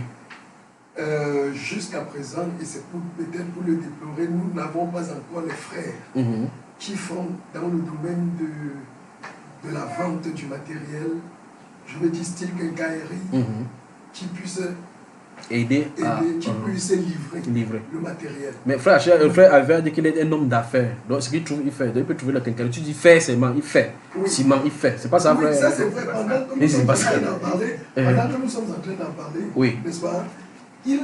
Comme j'ai dit au départ, j'ai introduit qu'on se connaît. Oui. On peut développer cet aspect-là. Oui. Mais pour le moment, il n'était pas encore. Oui. N'est-ce pas? Nous pouvons développer pendant que nous y sommes cet aspect. Et puis c'est à cela que les éveils... Mon rôle, c'est de jeter le pavé dans la mare. En temps que vous prenez, vous faites ce que vous en voulez. Tout à fait. Et puis c'est là où il est intéressant même. C'est déjà que la pavé soit jeté dans la mare. Et maintenant que chacun puisse... Patauge comme il veut. Oui, bon, maintenant, Quel sera le rôle du frère Eric dans ton entreprise? Nous avons par exemple déjà eu à travailler ensemble. Donc c'est un partenaire. Donc le problème est celui-ci, n'est-ce pas? Oui. C'est que dans l'entrepreneuriat, Oui. ce n'est pas forcément parce que tu as commencé Oui. que ça va aller tout d'un coup. Exact. Maintenant, comme on dit souvent, les échecs sont instructifs. Les échecs Permettent d'évoluer pour la réussite future. Justement, et puis autant tu es en train d'en parler, c'est vrai que c'est pas moi le conférencier, autant tu es en train d'en parler, autant il faudrait que je dise aux uns et aux autres que c'est pas parce qu'on leur dit d'entreprendre là que dès qu'ils vont entreprendre là, ça va mordre. Non du tout.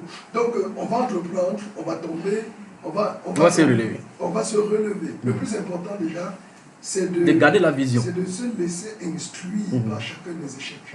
C'est de permettre, d'ailleurs, j'allais même dire que si tu ne tombes pas, mais fais même semblant de tomber parce que si tu ne tombes véritablement pas, tu n'auras pas de leçon. Exactement. Et ça n'est jamais arrivé à personne. On tombe toujours. Tous les grands entrepreneurs sont tombés. Sans tomber. Donc voilà, c'est quelque chose qu'on bâtit tout doucement. Et... Mais je te pose une question. Est-ce que tu penses qu'en milieu chrétien, on a cette diversité, même pas la diversité, est-ce qu'on a cette prise de conscience du fait qu'il faut que les chrétiens fassent quelque chose pour eux parce que le monde est en train de tourner à une vitesse où si on se laisse entrer par le monde, on va se compromettre à tous les coups? Je pense plutôt qu'il faudrait que ceux qui... Le Seigneur, je voudrais penser que le Seigneur a donné des grâces aux uns et aux autres selon son plaisir, selon son bon plaisir. Et puis, il a donné des grâces à des personnes qui doivent instruire aux autres. Oui. Par exemple, ceux qui font par exemple dans l'entrepreneuriat. Oui. Ils doivent prendre maintenant leurs frères pour pouvoir travailler. Oui. C'est eux qui doivent maintenant se dire, ok, maintenant j'ai une entreprise, il faudrait que je le mette au service du Seigneur. Et que ce soit... Mais on prend ton cas. Oui. Tu es un maître d'ouvrage quelque part, tu gagnes un marché, et puis tu te dis que je vais prendre mes frères qui vont travailler avec moi. Et puis tu appelles quelqu'un, tu as une échéance que tu vas livrer un travail. Et puis tu appelles le frère Jean-Pierre et dis que je m'avais gêné. Oui, le problème. Vous voyez que quelqu'un commence à dire que mieux, je travaille avec les mondains, pas vrai? Oui, le but de ceci. Oui. Justement, je pense que le but de ceci. Oui. Je veux dire de ce que nous. De ces réunions-là, mais justement, c'est d'instruire ces leaders-ci. Oui. Que tu as appelés selon la grâce que le Seigneur t'a donnée, par la volonté de Dieu, et que ces leaders-ci aillent instruire, n'est-ce pas, partager cette vision et cette instruction aux autres, qu'il s'agit de jeûner, de prier, mais d'agir, mais aussi de travailler. Je pense que c'est cela, parce que nous avons trop jeûné. Oui. Nous avons... Non, on n'a pas encore fini, on va toujours gêner. Oui, bien sûr. Donc, sauf que nous n'avons que gêné, j'allais dire. Non, on n'a que gêné et gêné même en désordre. Et même gêné en désordre. Donc, moi, il faut travailler, on gêne toujours. Et puis, cela nous a causé plus de tort que cela ne nous a grandi. Voilà, c'est peut-être ce que je voulais dire. Mais seulement, moi, par exemple, quand j'ai mis sur pied cette entreprise, c'était surtout pour le Seigneur. Et quand je dis le Seigneur, lui, je ne le vois pas, c'était pour mes frères. Oui. C'était pour mes frères. Mais en amont, est-ce que tu as prévu quelque chose pour inculquer? Parce que tu ne peux pas prendre quelqu'un. Parce que là, maintenant, on va découvrir des talents et au milieu chrétien, on va continuer à les autres. Donc, tu as un autre rôle de pédagogie pour pouvoir instruire les gens. Par exemple, si celui-ci prend quelqu'un qui ne sait pas faire la peinture, il va falloir lui inculquer la notion de la peinture. Comment on ne dit pas peinturer. Comment peindre. Juste parce que la personne puisse acquérir. 35 heures plus tard, il peut gagner un travail. Confier à cette personne-là, sachant qu'il va faire du travail. Donc, tu as un rôle pédagogique encore en tant que chef d'entreprise dans ce domaine-là. Que Dieu te bénisse, mon frère. Donc, comme il a dit, quand on fait le start-up par rapport à l'entrepreneuriat, les 3 premières années, 20% toujours, d'après les statistiques même de Forbes, parlent toujours des échecs. Mais les échecs ne sont pas une fin en soi. Il y a des causes d'échecs. Et ces échecs sont nécessaires pour la bonne marche par la suite. Je reste avec le monsieur peintre. C'est toi qui peinture les Jésus là-bas. Maintenant, je pose la question, est-ce que tu es prêt à mettre sur pied une entreprise de peinture qui sont liées à notre frère? Tu peux te greffer à lui, donc tu dois le consulter, d'accord? Et ton téléphone doit passer. Tu dois être honnête au rendez-vous. D'accord, mon frère? Que Dieu te bénisse. On continue avec qui? Oui. Frère, qu'est-ce que tu sais faire? Je crois que d'abord, on t'a traduit ici dans tous les sens du terme.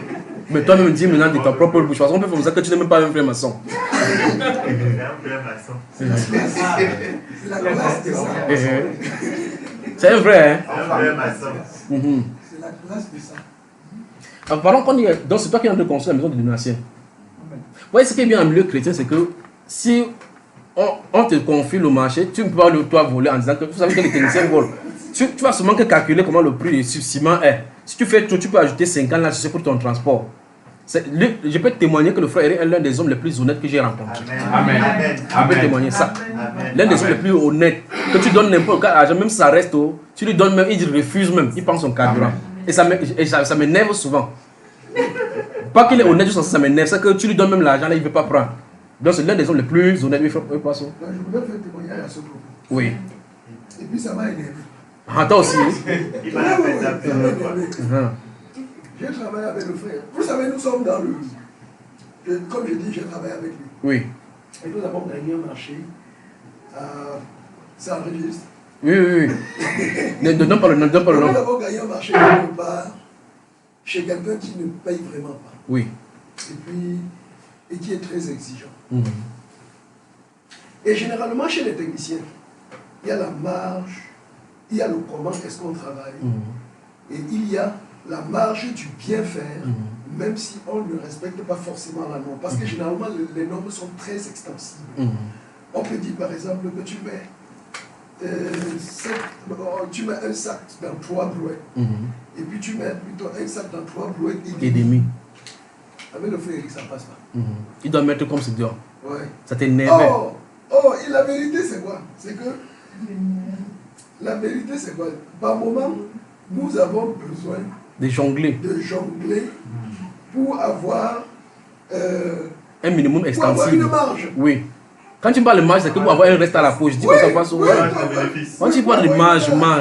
Maintenant, tu arrives chez le frère, tu lui dis que bon, ici, mets 3 brouettes et demi, surtout que ça ne gagne pas le travail. Il dit que tu avais dit que quoi? Tu dis que tu avais dit 3 brouettes, il dit que c'est comme ça qu'on va faire. C'est comme ça. Donc, ça t'a énervé aussi comme moi, n'est-ce pas? Donc, du coup, non, on parlait là d'honnêteté. D'honnêteté. Voilà, c'est sur ce point que j'interviens. On parlait là d'honnêteté, c'est... Et c'est rare parmi les techniciens. Oui. C'est pour ça que permet donc de faire sa publicité pour ceux qui m'écoutent. Si vous voulez construire et que vous avez n'importe quel bâtiment à construire, vous avez un frère ici, vous pouvez dormir tranquillement à l'étranger, envoyer l'argent, il va vous construire. Si ça reste, il va vous renvoyer. Il donne souvent l'argent là. Vous savez ce qu'il fait avec ma femme? Il a fait ça, ça nous a énervé. Un jour, on a trouvé la solution. Quand il envoie l'argent, on lui fait le dépôt directement sur son compte. Oui, mon frère, tu voulais dire? Il t'avait aussi énervé. Ok, donc c'est la même chose qu'il a fait ça chez toi aussi. Il t'énerve, il construit ta maison, il te donne les choses normalement comme il faut toi. Donc, souvent on aime même qu'on nous vole même souvent. Lui, il ne veut pas nous voler. Oui, frère, et que Dieu te bénisse, d'accord? Donc, je dis, il faut reconnaître quand c'est bien fait. Quand quelqu'un agit bien, il faut encourager. Parce que généralement, nous les hommes, on sait seulement voir ce qui est mal dans les hommes. On dit que tel a fait comme ça, tel a fait. Voici un frère, je crois qu'il va falloir qu'on applaudisse la grâce de Dieu qui est dans sa vie. D'accord? Oui, le Seigneur nous donne comme ça. Parce que vous remarquez qu'il y a des gens qui sont à l'étranger, ils veulent construire. Ils en confient des choses dans leur propre famille. Tu entends qu'on a des flèches. Ce qui fait que quelqu'un est à l'étranger, il ne sait pas comment faire. Mais il cherche des gens qui sont honnêtes. Et moi, les gens connaissant ma réputation, c'est chercher que je peux m'appuyer sur le frère Junior pour faire telle ou telle chose. C'est pour ça qu'il dit aux gens qui sont à l'étranger que si vous passez par derrière, vous allez voir quelqu'un, on vous frappe. Si votre problème, n'appelez pas mon nom sur ça. Quelqu'un fait, vous dites, frère Junior, je vais te parler de tel frère. Il dit quoi? Il a fait quoi? Il dit que je lui ai donné mon argent. Il dit stop là. Quand vous avez commencé, il était là. Je ne suis pas là. Mais voici quelqu'un que, si on le compte, on lui donne un travail. Si quelqu'un peut rester derrière, lui communique un plan que faire, il sait qu'il va faire. Mais il y a des gens qui ne peuvent pas décider. Je vais dire que moi, je suis Thomas sur lui. Il fait moi Thomas. Que oui, je connais que c'est un frère, mais je ne peux pas aller jusqu'au bout. Vous voyez ça, frère? Mais je suis aussi un frère que je sais que, même si demain je suis à l'étranger, je peux lui confier mes choses sans problème. Amen. Voilà. Je ne dis pas seulement qu'il y a seulement lui. Mais il y a des gens comme ça que tu construis, comme si tu confies. Je peux citer même qui ici là, où tu confies comme ça en t'étonnant. Il n'est pas là.